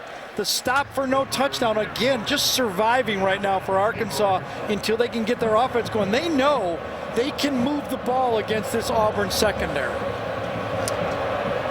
Kobe Hamilton back to return the punt. Wes Byram will kick off. Hamilton 2 yards into the end zone. And for the 2nd time in this ball game, nailed inside the 15-yard line. Emory Blake, number 80, the wide receiver, led the special teams. Now Red Lobster presents today's Scholar Athlete. Wears number 4 for Auburn. Zach Etheridge graduated in December 2009, working toward a second degree with a GPA of 3.45. Red Lobster's commitment to the investment of our future, shown today by donating $1,000 to Auburn University's General Scholarship Fund. Tyler Wilson at quarterback. We will not see Ryan Mallett for the remainder of the day. And the handoff goes to Broderick Green. He runs into Zach Clayton, number 98. DJ Williams has been a little quiet in this football game for Arkansas. He'd be a very nice target for your backup quarterback to get the ball to. He had one block, one catch I think he had early, as I remember. Van Stuman is the fullback now in this high formation play. Play action. Wilson pulls it up. There you go. Right on cue. DJ Williams makes the catch. Yeah, you got a backup quarterback. I've done this, Verna, as a backup quarterback. I did it. You know, you don't get a lot of snaps, so you got to keep your head in the game as a backup quarterback and be ready mentally. You stand in the back of the thing and you just pretend you're out there running every play.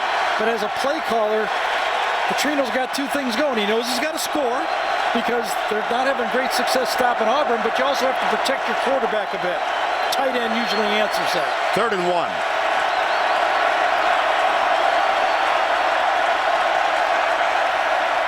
Play action. Wilson, a lot of time.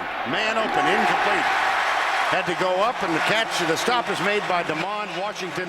A flag is down. Hit to the head of the quarterback? Yes, it is. That was an unusual play call there, wasn't it? A deep ball on a 3rd and short. Maybe the guy to the short play was not available to get. I think it was Igwe. Foul. It was. The passer. Number 94 on the defense. 15-yard penalty. First down. Nosa Igwe. Yep. Redshirt freshman out of Mansfield, Texas. We mentioned he was given the starting spot 3 games ago.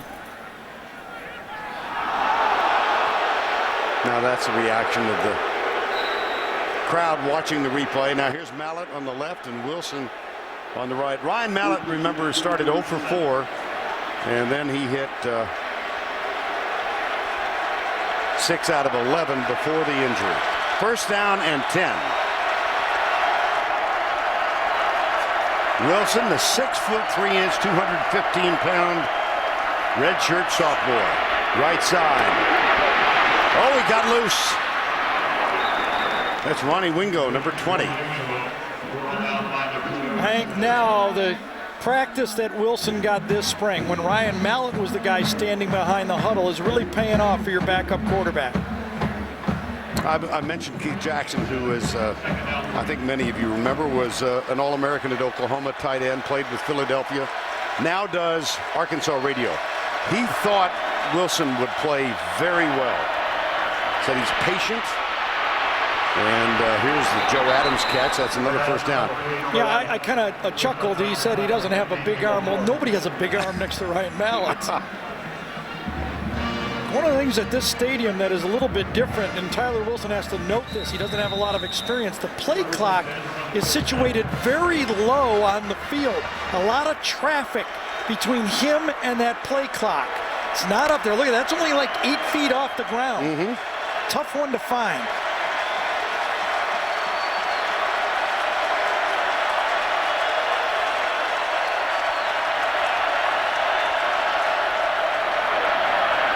Play action again.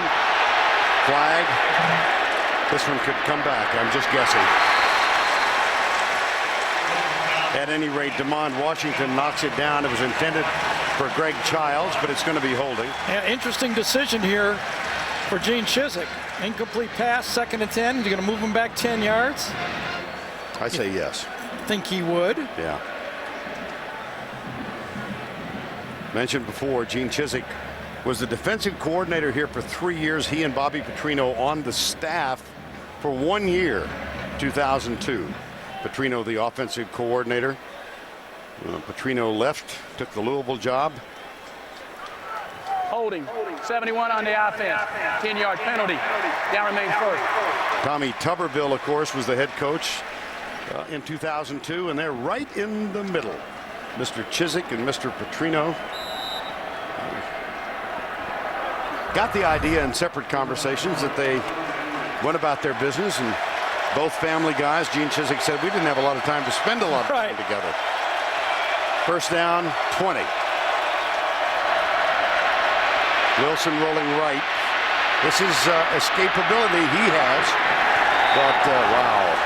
And none of the receivers were able to come back and help him on the play. They were in the middle of their routes way downfield, and by the time they turned around to look to help, it was almost too late. Mike Blanc, number 93, is the guy who was chasing. Lance Ray got him. 30-21 is the score now. Undefeated Auburn at home.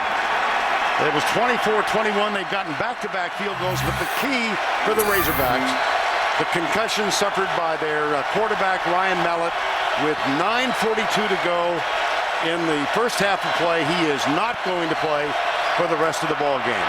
On the draw play, left side on second down. And they move it out to the 48-yard line. It's Ronnie Wingo, number 20. Let's revisit this Ryan Mallett injury. It came on a play fake, and they went for the touchdown pass in the end zone.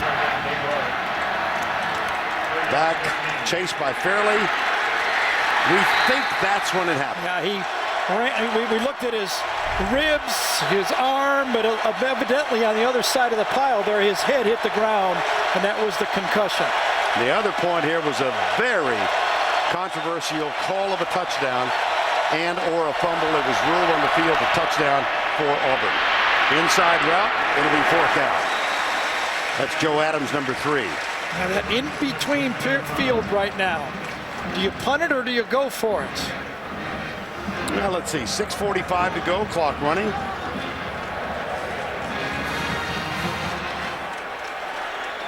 Fourth and 6. He's going to go for it.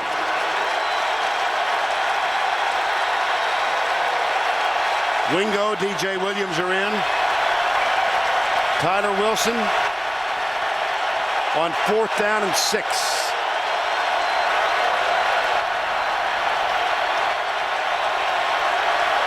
Auburn comes across the middle, diving catch.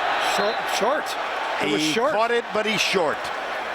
I believe the ball will be spotted at the 38-yard line, in between the 37-38. And this will be, if it's close, I think this is a reviewable play, obviously. It is very close. Tyler did not get a lot on this. It's a hot throw. He's got the tight end wide open. If he delivers it to GJ, it's an easy first down. The ball was way short, and now the official gave him a good spot. Let's see if it's good enough to start with. Oh, my goodness. Is, but now, where did the ball? Now, this one will be reviewed. Okay, this one you got to see where. And if I was Arkansas, I would do a quick snap if I could. Previous play is under further review. Agony written on the face of Bobby Petrino. It has to go just almost to the 38-yard line for a first down.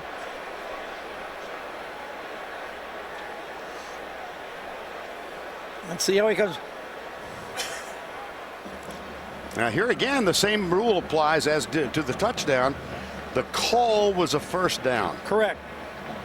But it is a reviewable play. Remember, his knee was down, but how far did the ball get? Can't tell on this one. It's going to be that almost the play we looked at when we looked at it live almost was the one that. It's kind of fun, isn't it?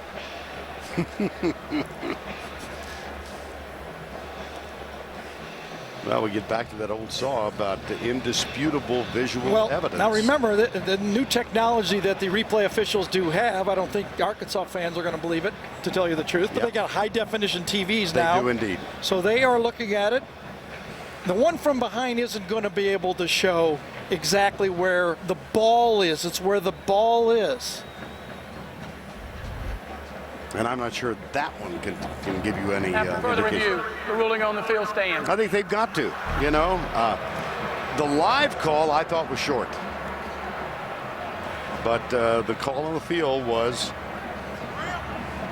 the spot was good for the first down. 6:04 to go, third quarter.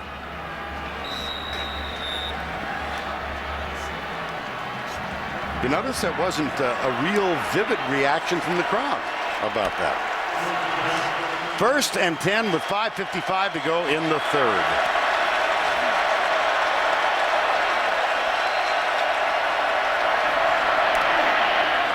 Deep, man open, caught. Ronnie Wingo, touchdown Arkansas. Game of inches, isn't it? Inches one time against Arkansas, inches this time for Arkansas. Wingo, chased by Craig Stevens. How about this for a backup quarterback on the road in Auburn? He's now 10 of 11 for 154 yards and 2 touchdowns. Extra point from Hawker is up and good. 2-point game. Well, here's the matchup right here. Linebacker on running back. Let's see what happens. Coming out of the backfield. A little bit of a pick play. Did you see the wide receiver come down and try to get in the way? That caused just a moment of delay. Just a moment of delay for Stevens. And the ball was perfectly thrown. What a football game, huh? I'm going to hang around.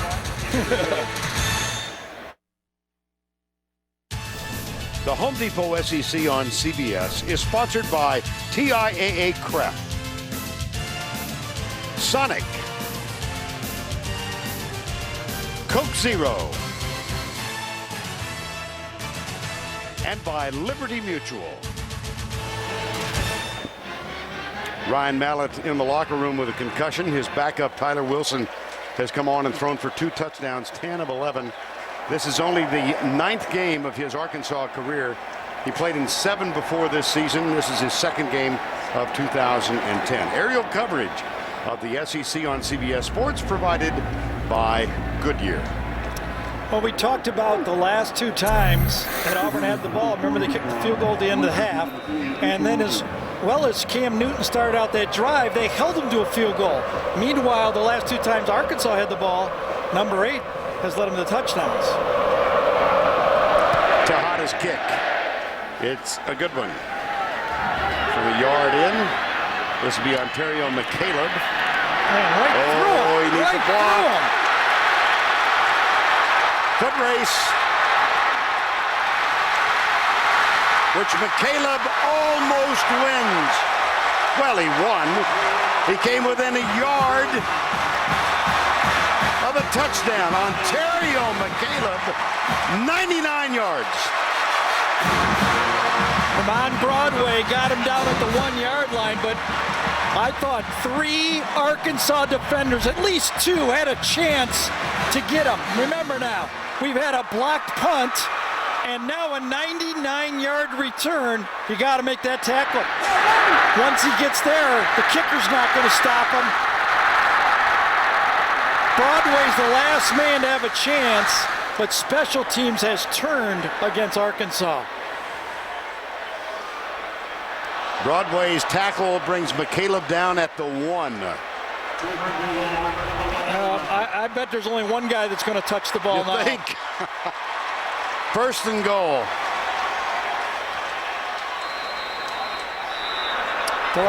Delay a game. Whoa. That's big. Whoa, is it ever? Delay of game, offense, penalty 5 yards. Now remains first.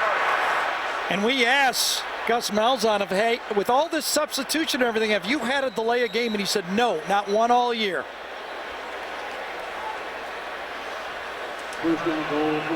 That grabbed the whole staff there. The coaching staff. Remember, anybody can call timeout there. Nobody saw that one.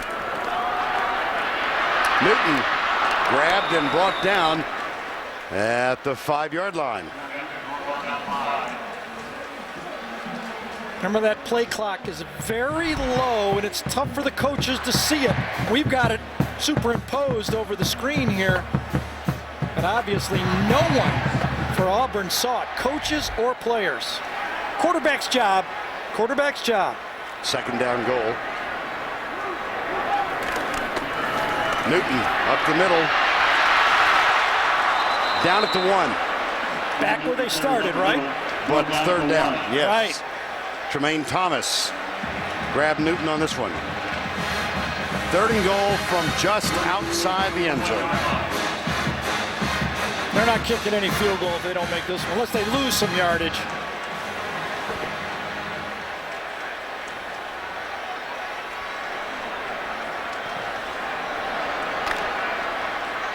.30-28, 4:15 to go in the 3rd. Newton almost bobbled the snap, but he leaps over the line of scrimmage into the end zone. Touchdown, Auburn.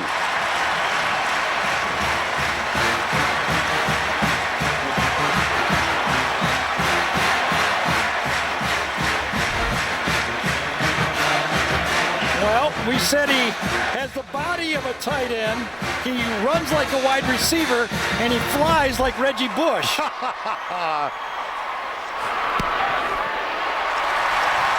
Byram's extra point is good. So Arkansas scores to cut it to 2. Ontario McKinley, look at the smile. Cameron Newton will charm you. He's absolutely a delightful young man and a pretty decent quarterback.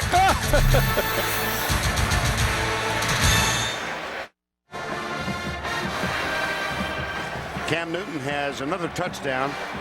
He's got 23 for the year, 37-28 now, 4:10 to go in the 3rd quarter. And the Aflac trivia question, of course, Cam Newton, a transfer, started at Florida. Who's the only transfer player? Doc Blanchard, 1945. He began his collegiate career at North Carolina, went into World War II, came out, went to the Academy of West Point. He was Mr. Inside to Glenn Davis is Mr. Outside. Back-to-back Heisman Trophy winners for the two of them. Both have now passed on. Yeah, how about that, though? 65 years. We haven't had one since, and these two guys are legit. Of course, Ryan's out of this football game, and but Cam Newton, when you have an undefeated football team and you're putting up those kind of yards, you're in the middle of it. 4:10 to go 3rd quarter. And already 37 for Auburn, 28 for Arkansas.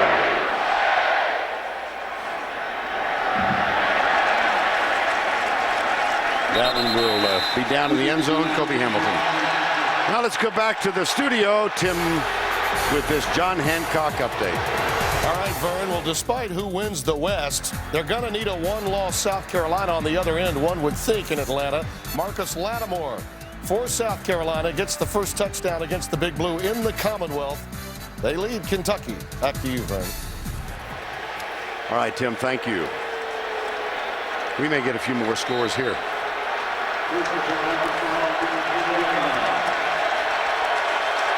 Tyler Wilson on in place of the injured Ryan Mallett.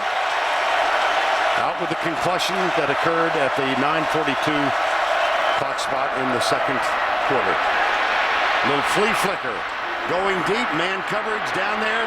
The catch is made. Caught at the 27 by Greg Childs.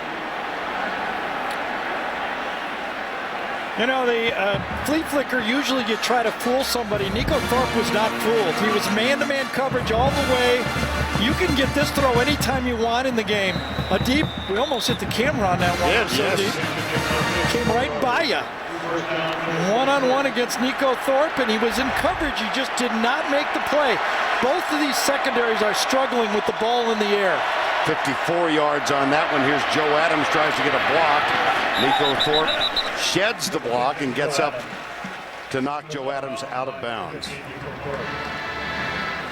Now, Arkansas fans know the saga of Tyler Wilson. He was a 2-year starter at Greenwood High School, led them to back-to-back state championships, had a prolific high school career, threw for more than 8,000 yards in high school, 93 touchdowns, and he's on in place of the injured Ryan Mallett, and he has been brilliant. 12 of 13. That one's caught. Wow. Touchdown. Whoa, on a rope. Oh, my goodness. Joe Adams. There's not a backup in the country that can throw a ball like that. The ball is supposed to be completed, Vern, 18 to 22 yards downfield on that seam. You can't do it any better than that. That ball was never more than 10 feet off the ground. And for the 6th straight game, Arkansas has thrown for more than 300 yards combined between him and Mallett. Well, that took 50 seconds. Gee.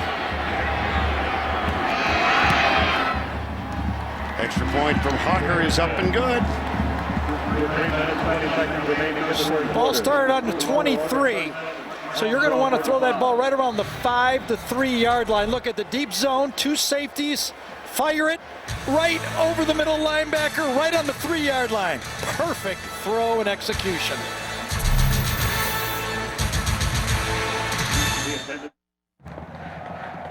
We've got 87,451 who paid their way in here. Others assorted friends and family. Here are the 2 unhappiest guys in the building. On the left, Willie Robinson. His title, Defensive Coordinator, Arkansas. On your right, Ted Roof. His job, Defensive Coordinator, Auburn. Yeah. And right now, the numbers are already pinball. And, you know, Robinson goes, oh, my God, it's my turn now. Gee. And I don't really know if there's an answer.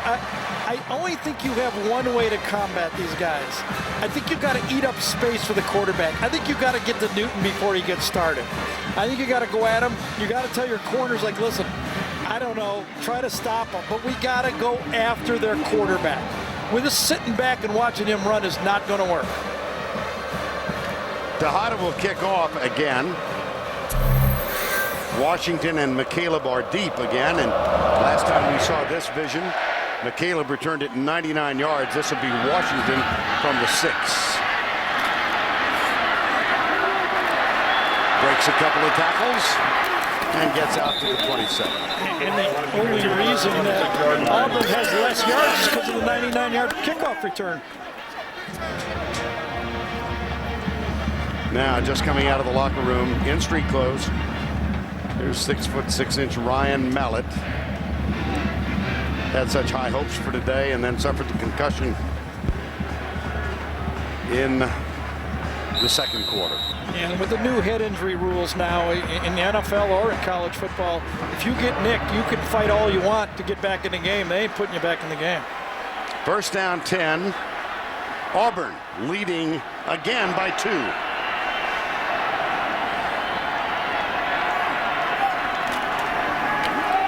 Here's Newton. Dan Newton on the carry. Andrew Stewart makes this tackle.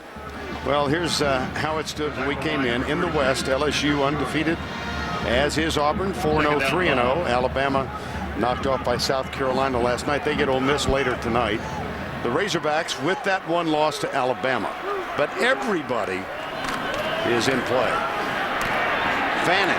It's going to be 3rd down. Yeah, Arkansas needs help because if Alabama doesn't lose again, they get the tiebreaker. But Auburn and LSU control their own destiny, and really, for that matter, so does Alabama, obviously, because they play both of these teams, LSU and Auburn. 3rd down 6. See if they come at them. 3rd down.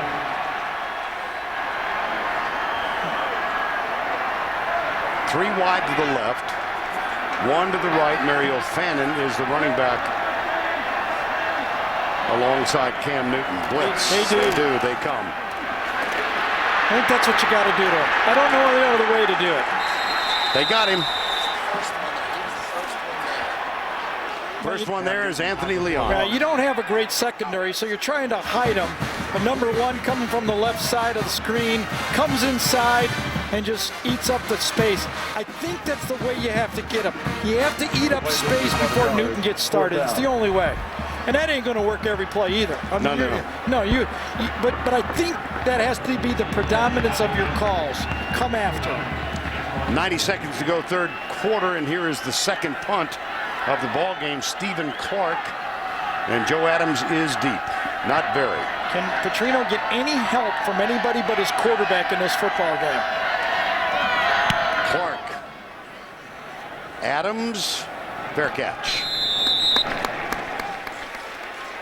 And let's go down to Tracy Wolfson. Guys, Arkansas's defense was without their starting safety, Tremaine Thomas, for that drive. It looks as though he's dealing with a groin injury. They wrapped it up, but he's on the sidelines. No word if he'll return, guys. Okay, thanks, Trace. So now it's Ted Roof's chance. Yeah. Now what does he do? The quarterback just hit 13 straight. They're not going to stop throwing. I'm telling you. Tyler Wilson missed his first pass attempt. He's hit 13 in a row. Play action. No, it's not. I beg your pardon. Handoff. Yeah, they should throw it. They should throw it. You know, and it's not just, if you watch the tape, it kind of jumps out at you, Vern. Mike Hartline last week, Kentucky, went 23 for 28. Steven Garcia, remember, he was pulled out of the game. As you can see, an injury to the offensive line right there. That's Ray Dominguez right there down. That's an important one, a tackle. But even Garcia had a big game throwing against these guys. Right. Oh, he got right from behind. The defender just was leaping to try to make the tackle and landed right on him. I don't know if it was Bates that landed on him, number 25. I couldn't tell. I couldn't either. Well, time has been taken for the injury.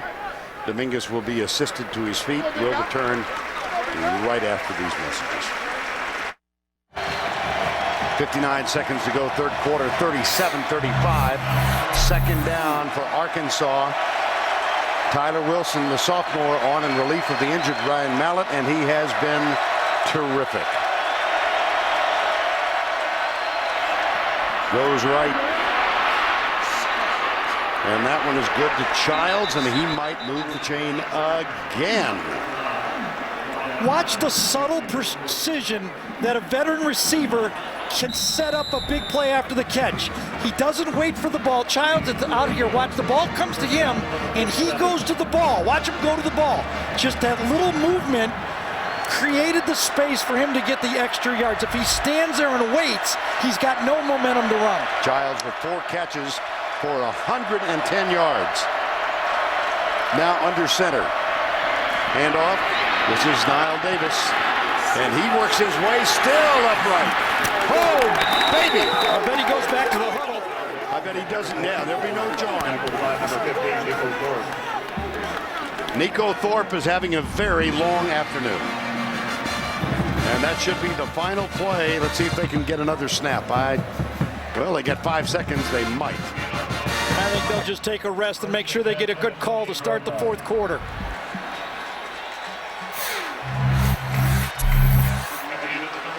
Well, cinch up the seatbelts. That's the end of 3. 37-35. I'm the guy who gets to do the game recap. We'll be back after this.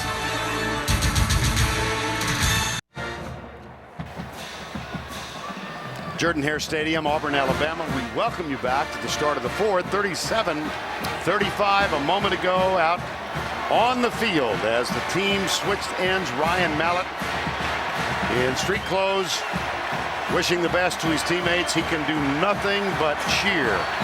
And we begin the fourth for Lundquist, Gary Danielson, Tracy Wolfson, 37-35, and the Razorbacks have the ball. Right side, Niall Davis to the 23-yard line. Tackle made by Darren Bates. You really got to wonder if you're either one of these teams, when you look at what you have to do on offense to cover up your defense, is it even possible to run the table for either one of these teams? Yeah. And that's a lot of pressure on your offense to have to score this many points every game. As much fun as this has been for us, right, and for the viewing audience, long boy, range. There have been some deficiencies on defense that have been revealed. Off his back foot, that one incomplete. It's going to be third down. Let's go to Tim Brando for this Heisman Watch presented by Nissan. Vern, I believe you got the Heisman front runner at your game, but Justin Blackman is underneath the radar for Okie State. 207 yards receiving. The game's not over yet. He's averaged over 100 yards receiving in every game so far this year. Denard Robinson, by the way, got hurt, did not return. Michigan's pulled it within a touchdown in his game. Taylor Martinez of Nebraska was pulled, and in that game, Bo Pelini's team has pulled it within a touchdown as well. So those two quarterbacks may be out of the race. On third down, there's the pass in the inside route. It is caught, and it's going to be Arkansas in for the touchdown. Greg Childs, 5th catch of the day. Vern, this ball hit him right in stride. He accelerated through this slant. Childs is a wonderful receiver. Watch him accelerate way out here, accelerate into the throw. This ball is laid way out in the hole. Watch him just run through it. Runs right through it and then just goes to the end. Boy, that is, I tell you, either one of these seconds, I'm telling you, both coordinators are going to have to go after the quarterback. They got no choice. And the Razorbacks will go for 2. The previous play is under review. Ryan Mallett looks on. How about the day for Tyler Wilson? Comes on, 9:52 remaining in the second quarter. And he's now 15 of 17 for 270 yards. They are reviewing. In the last one before this throw, he threw the ball away to avoid a sack, which was a smart play.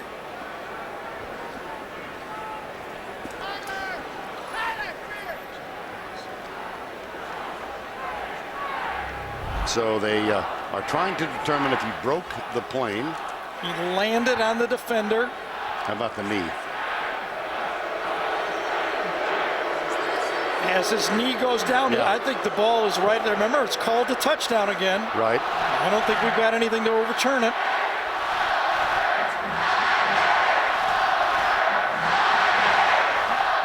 Clearly, that ball has broken the plane maybe about 3 feet off the ground. I think this one's going to stand.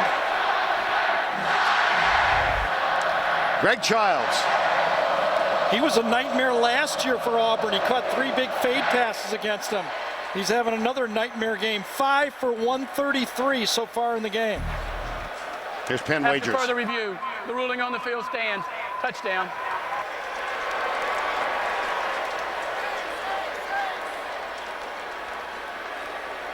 Up by 4, deciding to go for 2 here. The way he's throwing the ball, geez, who knows? I think he's going like, we're not going to stop him. We need every point we can get. Roll out. Drills it.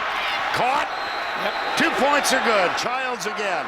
Well, how about his awareness? Childs right there. He knew he was going to go out of bounds, so he reached his right foot down first.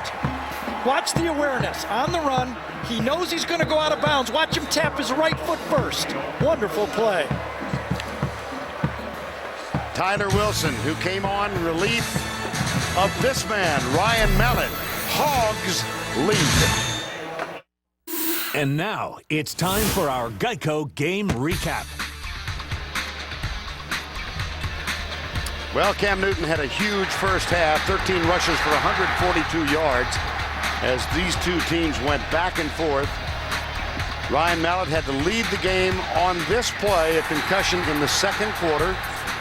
And again, it was back and forth. Neither team could stop the other. This was a controversial touchdown call. It was called a touchdown, reviewed. The call stood. McCaleb then with a 13-yard rush made it 24-14. Auburn up by 10. Arkansas came back. Childs over Nico Thorpe to get within 3. And then West Byram had a couple of field goals, second and third quarter, 30-21. Ronnie Wingo, 37-yard touchdown reception over Craig Stevens, the linebacker, 30-28.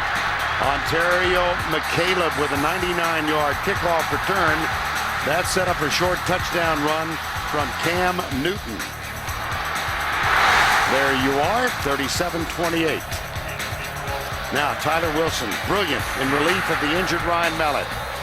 That touchdown to Joe Adams. And just a moment ago, here's Greg Childs coming underneath, going in for the touchdown. The try for 2 was good.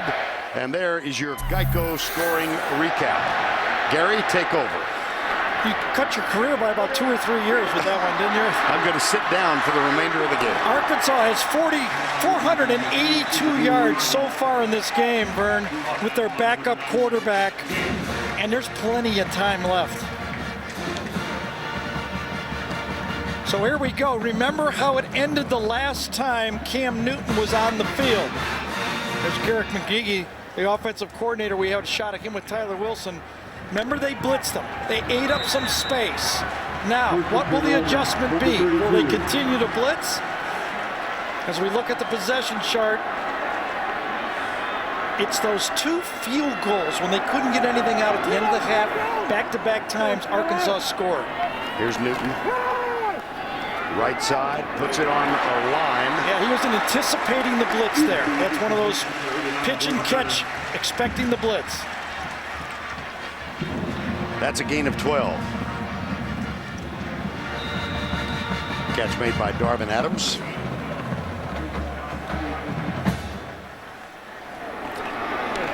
Mario Fannin tripped. Looked like he was going to shake loose and get into the secondary, and he's caught and dropped by Anthony Leon, number 1. When we talked about Auburn needing 80 plays in the football game, need 29 more. However, yes, when the other quarterback's 15 for 17, they may need more. Newton, great coverage. And despite that, he makes the all. Cody Burns, number 18, the former quarterback. Yes, it was. But Elton Ford, number 9, you can't do it much better than that. I mean, they go, wait a second, this guy can run like this. He's hard to tackle. I've got man coverage, and he puts it right there on the spot. The irony of Cody Burns being the receiver and Cam Newton being the quarterback. Yes. As Cam Newton went to Florida, Cody Burns signed with Auburn. Quick screen. Emory Blake, number 80, to the 30-yard line, another first down. Yeah, let's quickly recap that story. Cam Newton lives close to Auburn, said, I always wanted to go to Auburn, but their number 1 quarterback was Cody Burns. When he was going to go to Auburn, I decided to go to Florida. 3 years later, spot opened up, he's back on the football team. First down, Newton, 5 yards back.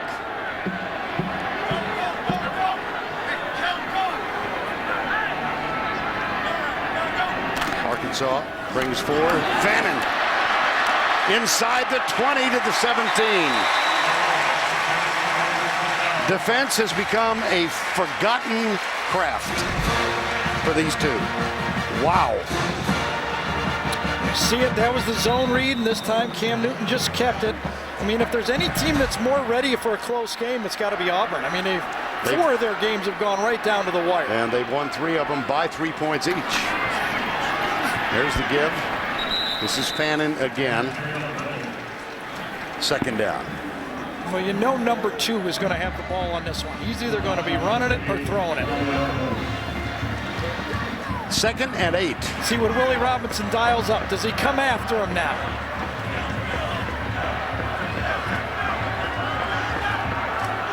Second down 8. Sure looks it. He's done it before, hasn't he? Newton, deep in the middle, got a man open. Touchdown! Emory Blake, number 80, makes the grab. 15 yards. Why would you expect anything other than another touchdown? That's just poor technique in the secondary for Arkansas.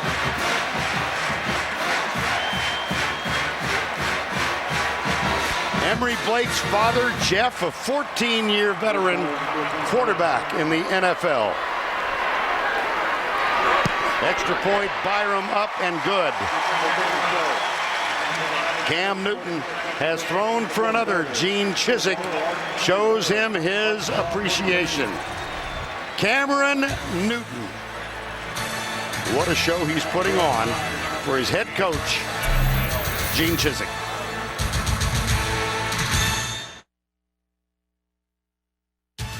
The Home Depot SEC on CBS is sponsored by LG, Russell Athletic, Nissan, and by the Hartford. Beautiful shot of the moon, and it's taken from the blimp. Aerial coverage of the SEC on CBS Sports provided by Goodyear. Isn't that a pretty scene? And just last night, they opened a brand new basketball arena here. Intimate facility, seating just under 10,000. Beautiful from the outside. We were hoping to sneak a peek last night, but weren't quite able. The Globetrotters were here last night, right? Did you know that? Well, this defense for both sides. Nice segue. Okay.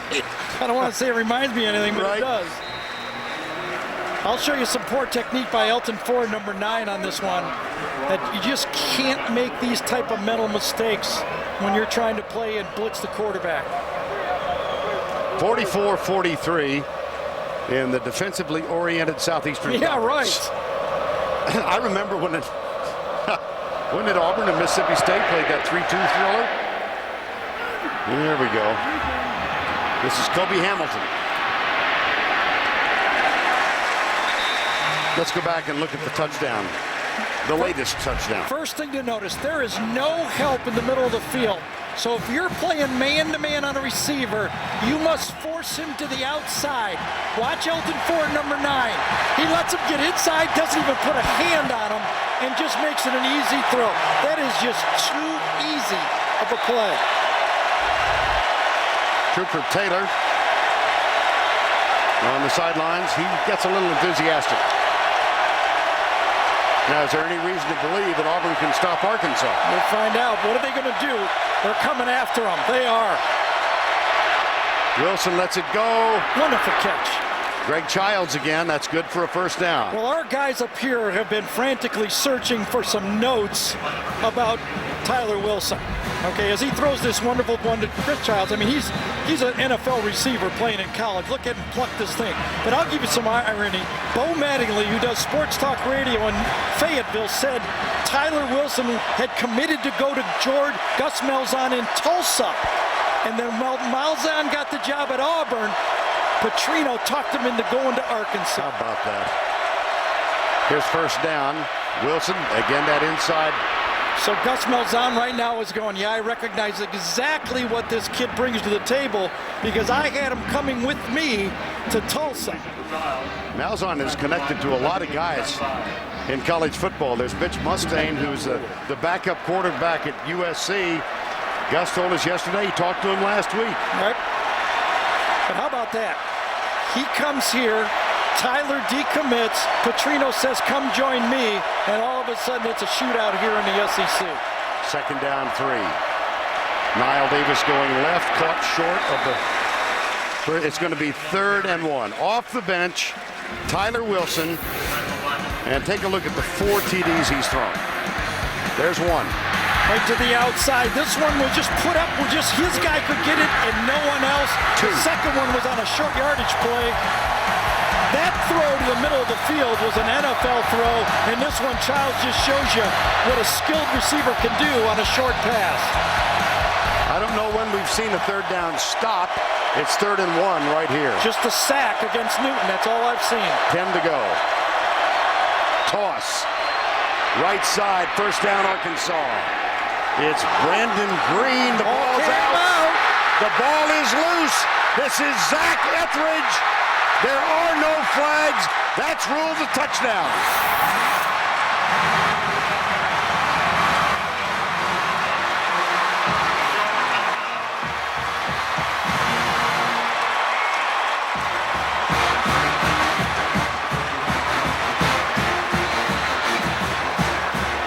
Was he down? Bobby Petrino is going, please be down.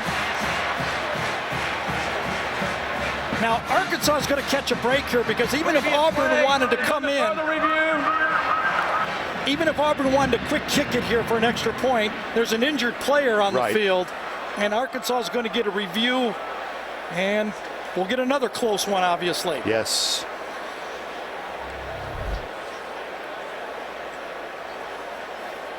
Blanc with the first hit. He's still got it. Stevens with the second. Ball's out, right? Yeah, it sure is. It was starting to be fumbled. I don't think he was on the ground. No. He was on the body of Mike Blanc. That first look was pretty dramatic for me. Let's see if we here's see Blanc. something. Look at 93. Was his knee down, Vern? I think that first look, I thought I saw the ball move. Blanc, number 93. Craig Stevens. Any movement? Boy, was he It's close. It is close again. Here we are again, Gary. The call on the field was fumble. Yep. Let's see if Return his for a knee was touchdown. down. Can we stop it? He's got the ball. Is he down? And then it comes out. Jeez. And another view. There's the knee. Is the knee down? I think his knee was down. I'm going to On go. that play, I yes. think they're going to overturn it. On that replay. I think they're going to overturn it. I think Arkansas is going to get one here. The injured player is Aaron Savage, the 6th-year player. Missed the last 2 years with an injury. It seems to me the last view we had would indicate the knee was on the ground, right there. Right. Boom. Now is the ball out? We don't know. You got to tie the two together. So the call on the field was fumble touchdown.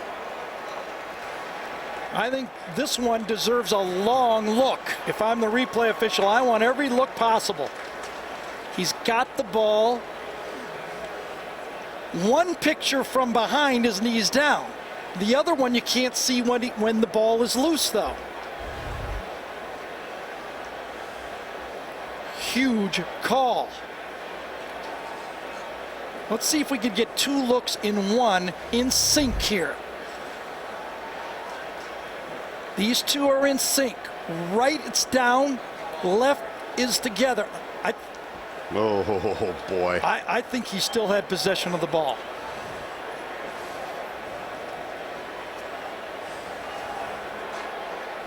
Again, the replay official is Jim Allison. He's earned his money today. My goodness. Okay, here's Penn Wages. After further review, the ruling on the field stands. Touchdown. I feel like a debating class. You could argue on either side of it. Yeah, I do too. I guess the word indisputable, I mean, I'm always looking for proof, you know? I mean, that's why you got this stuff. And now, Gene Chizik, I'm a defensive coach. Ted, I got some advice for you. The advice is hold on to the football if you're Arkansas. Wes Byram with the extra point is up and it's good. And with 9:44 still to play in this one, it's 51-43. Well, let's look at this bang play now, Gary. Yep. As Green goes down. Yep, 2 hits at once. Craig Stevens, I think, is the guy that actually caused the fumble. And then in the secondary, Zach Etheridge picks it up, and that was an easy 6. And so the scoring binge continues, 51-43.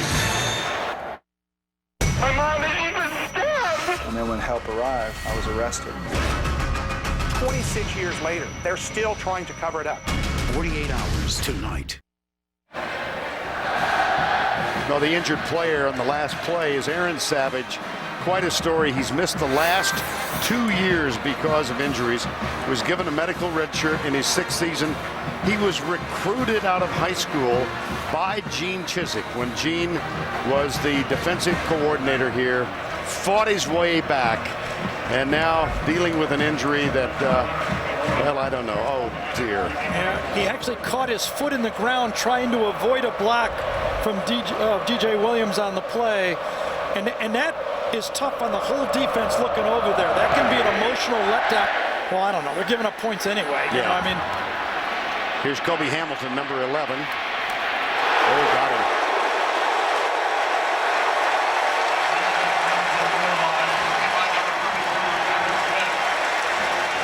Eric Smith, number 32, the backup H-back. I tell you, Kobe Hamilton says, when does track season start? This returning kickoffs, the SEC is dangerous. Well, the run for the rest of the game for Arkansas will just be a change of pace.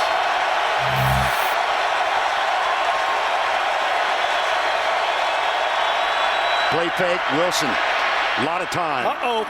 Intercepted. This is Josh Bynes, the middle linebacker, dropping in coverage.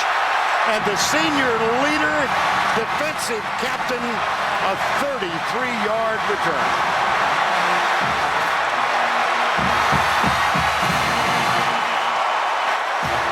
Vern, what's the rule when throwing over the middle against too deep? 18 to 22 yards deep. He waited too long. The linebacker was allowed to drop too deep. It was much too dangerous. He waits, he waits, he waits. He's trying to throw over the middle at about 30 yards. That's way too deep. They're going to eat that up every time.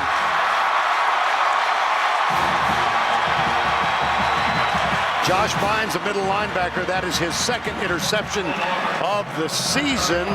And remember, he had the big one against Connor Shaw for South Carolina in the game when they were trying to hold off South Carolina. Here's Newton. Cuts inside. Might have gotten to 3 as Ramon Broadway, number 26, makes the tackle.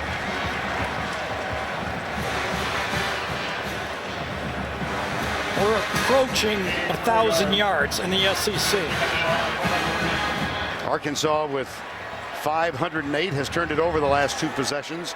Auburn 413. Gee, many Christmas. Yeah, this is not what I'm used to watching, I have to admit.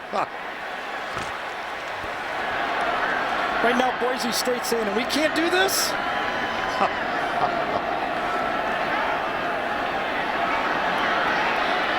Wow.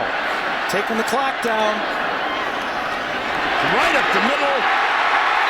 In for the touchdown. Cameron Newton.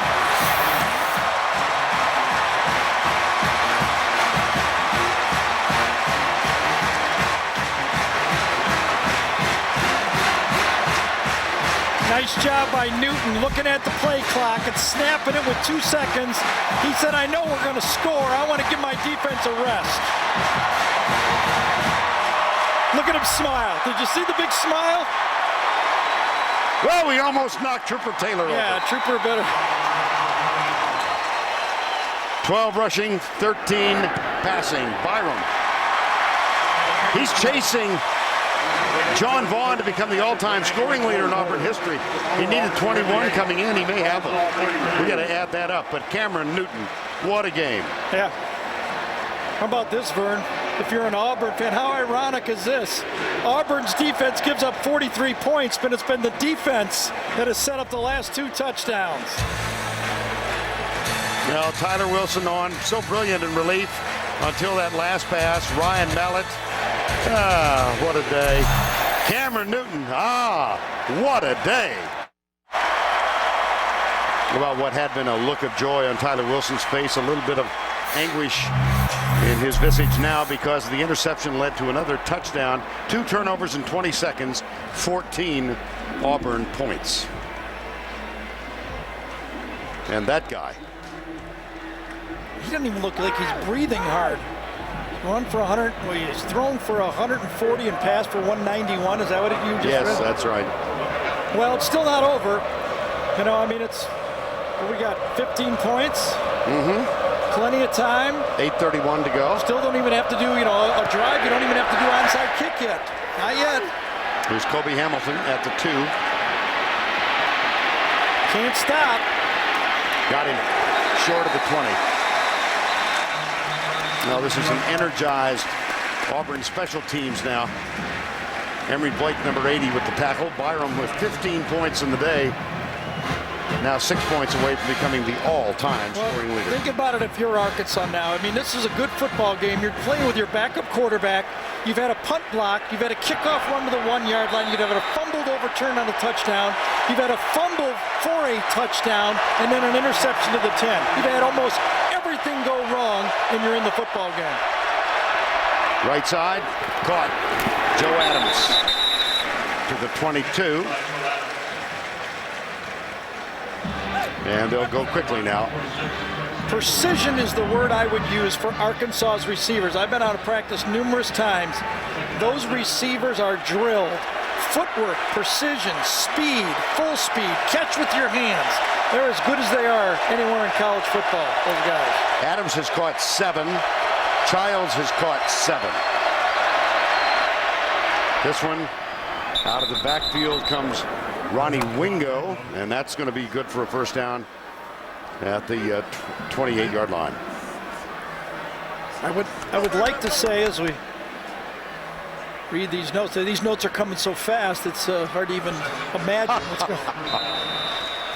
You know, I mean, you pick up if you turn in tonight and you see 58-43, really, how many overtimes? No, yeah, right, exactly. That's why I hate that overtime scoring thing. Oh, boy. Another one for Josh Bynes.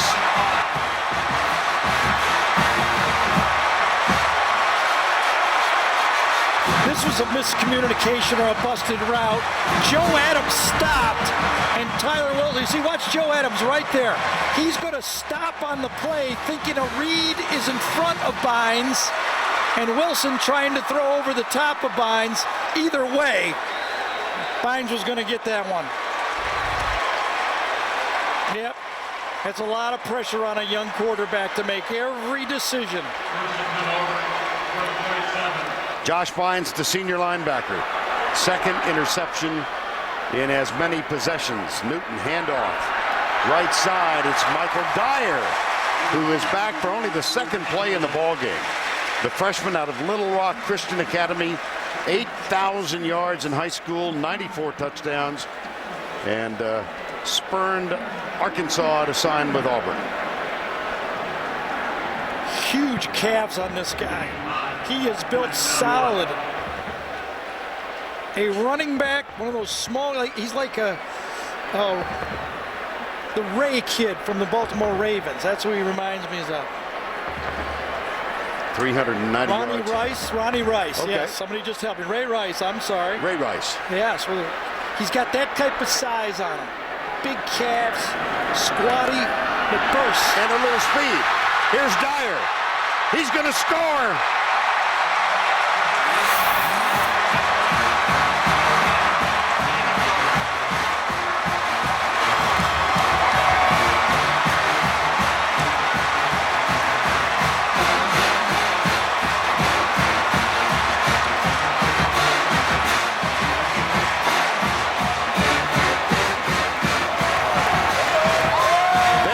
Some toilet paper thrown at Toomer's corner tonight.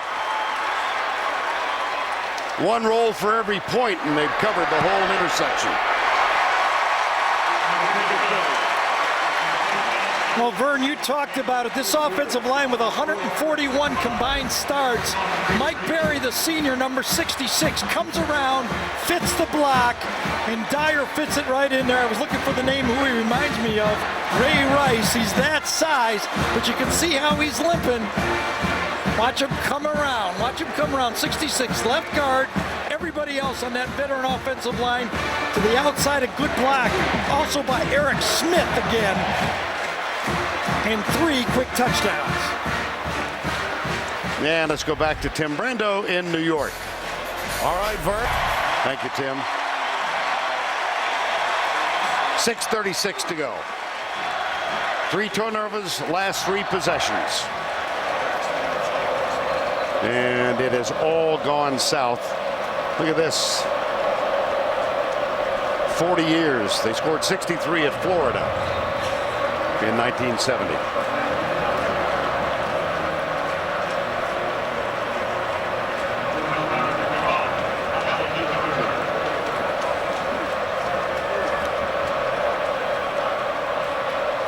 Anybody got a calculator? How many kickoffs have we seen today?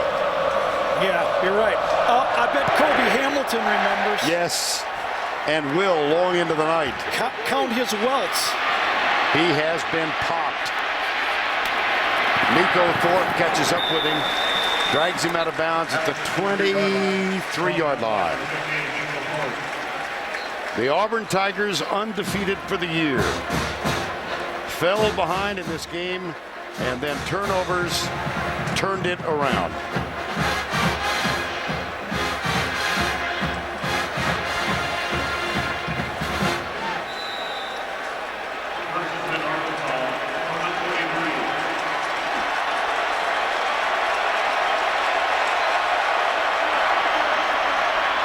Hand up. Niall Davis. Number 7, Niall Davis on the carry. Tackle is made by Mike McNeil, number 26. Number 26, Mike McNeil.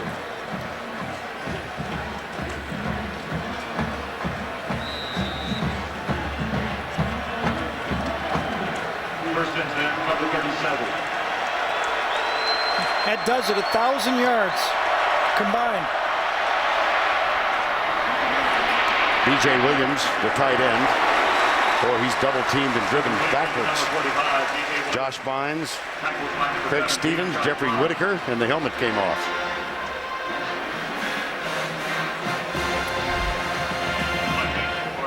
Second down 6.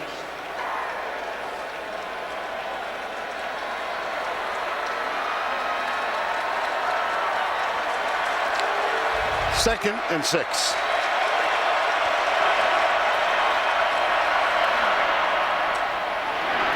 Yeah, you know, I'll bet you anything that right now Petrino is kicking himself for not trying to march down the field with some short throws instead of trying to go to that middle read. It's a very effective throw, obviously, when it's executed properly, but is it a dangerous throw, too?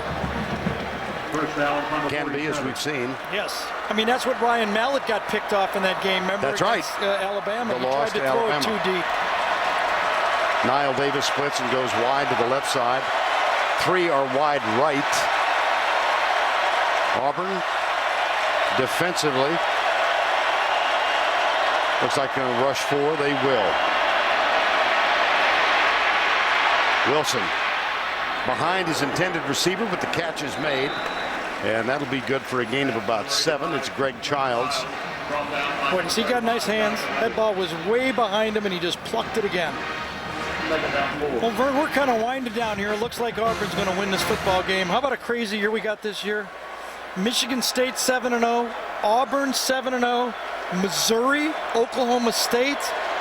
My goodness.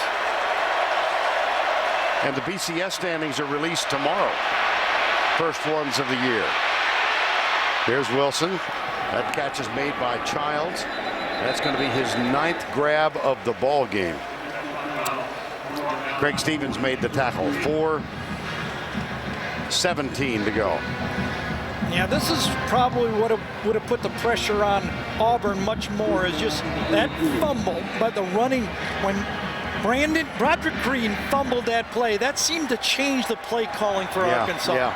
They stopped kind of plunking it around, throwing the easy slants, and they went downfield, and it cost them. Niall Davis up the middle. On first down, he gets to the 40-yard line. Tackle made by Craig Stevens. Yeah, that was a wonderful play by Craig Stevens. Might as well point out something good on defense, right? Craig Stevens saw that draw and just attacked it even before the blocker could get to him. 3:43 to go. Right side, Niall Davis hit from behind. Nick Fairley, number 90, makes the stop. Well, the Razorbacks, behind the brilliant play at that time of the quarterback, Tyler Wilson, came from behind, actually had the lead. But if you want to pick a key play in the ball game, I'd say the fumble and the return by Zach. I think so too. Yeah. And you know, this was almost a, I don't know, nightmare game for the replay official, don't you think? Oh, yes. There were about 5 could have gone either way type calls. And they all were huge. They all meant so much to the game. They just weren't for first downs. They were scoring plays. That'll be the talk after the game. You know that. 4th down. Need is 4. Clock shows 3:07 to go.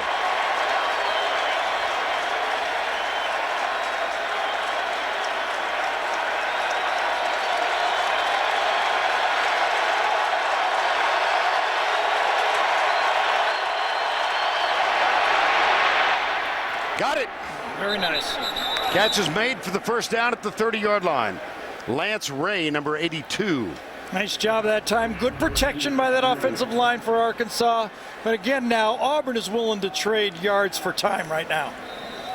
They just don't want to give up a big play. They'll give up 6-8 yarders all the way down the field. Arkansas has all 3 left. It's going to get real interesting now for Auburn, because now they're going to catch a defensive team next week. Yes. LSU comes in here. Here's Wilson, has to sidearm it toward the end zone. Intended for Jarius Wright. Well, we'll be back here next week. LSU undefeated going into their game with McNeese State tonight.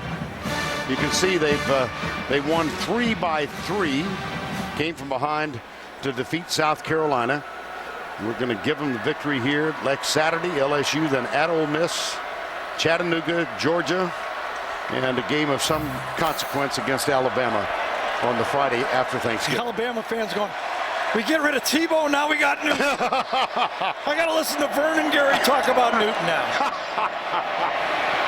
Well, they'll be on the talk shows tomorrow and in the chat rooms. Well, they're passionate. And for Arkansas, this will be the second conference defeat. Well, Arkansas is not going to go to Atlanta. Right. But they do play South Carolina and LSU, so they're going to have some say in this thing. Third and 10.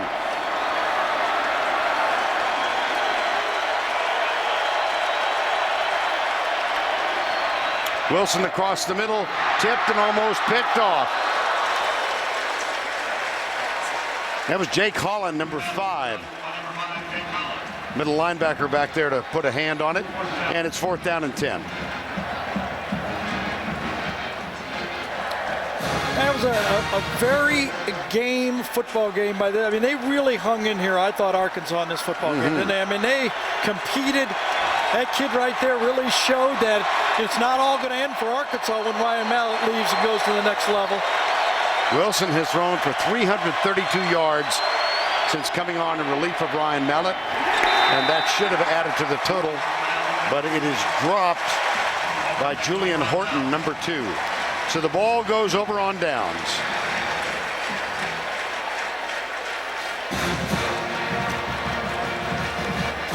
And for the day, 25 of 34, 332 yards, 4 touchdowns. Have the 2 interceptions, both picked off by Josh Bynes. Garrick McGee, the offensive coordinator, chatting with his quarterback. Job well done, I think. Got to give a lot of credit to the coaching staff for Arkansas, too. But you know what? Auburn found the plays. Caused the fumble, and then the 2 big interceptions. Obviously, the first one. But this new guy, how about this guy? And he is our Chick-fil-A player of the game. 10 for 14 for 140, throwing the ball. 1 touchdown, but then the gaudy number, that's the 4th game. He's gone over 191 in the stands. That's his mother with the visor, his mother Jackie. Where'd Dad go? He was there, been there most of the game. Father Cecil, Cam gave his family. He said really, ultimately, he turned down Mississippi State to come here. We're going to have a chance to talk more about that next week. Because of family was the tiebreaker, right? Yep. Closer to the family.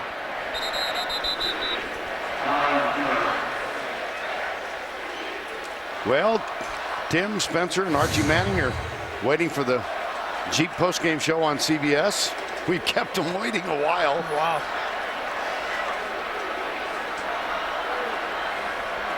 (65-43). Really curious now the way LSU plays defense. They're much more skilled at the corner. They can lock down receivers with their fine corners, Peterson, and put more pressure with the blitz. I mean, they blitzed Florida. I watched the tape almost every play of that football game. It's 3rd down. Final 50 seconds to go. Newton will take a knee.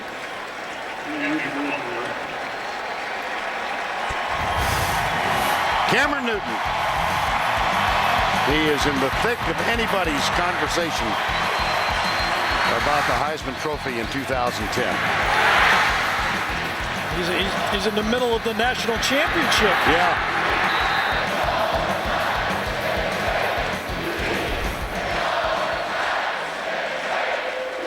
Fourth down. 14 seconds to go. Have you ever tried to drive through Toomer's Corner, the main intersection here, home of Toomer, when they've won? No. Impossible. Well, it will be then. One of the traditions here They throw toilet paper all over the place there. I'm so glad we don't have to recap every touchdown ever again in this one. 65-43, Gene Chizik's team wins it. The Auburn Tigers remain undefeated. For Tracy Wolfs and Gary Danielson, I'm Vern Lundquist. We'll come back to Tim Brando in our New York studios after these messages.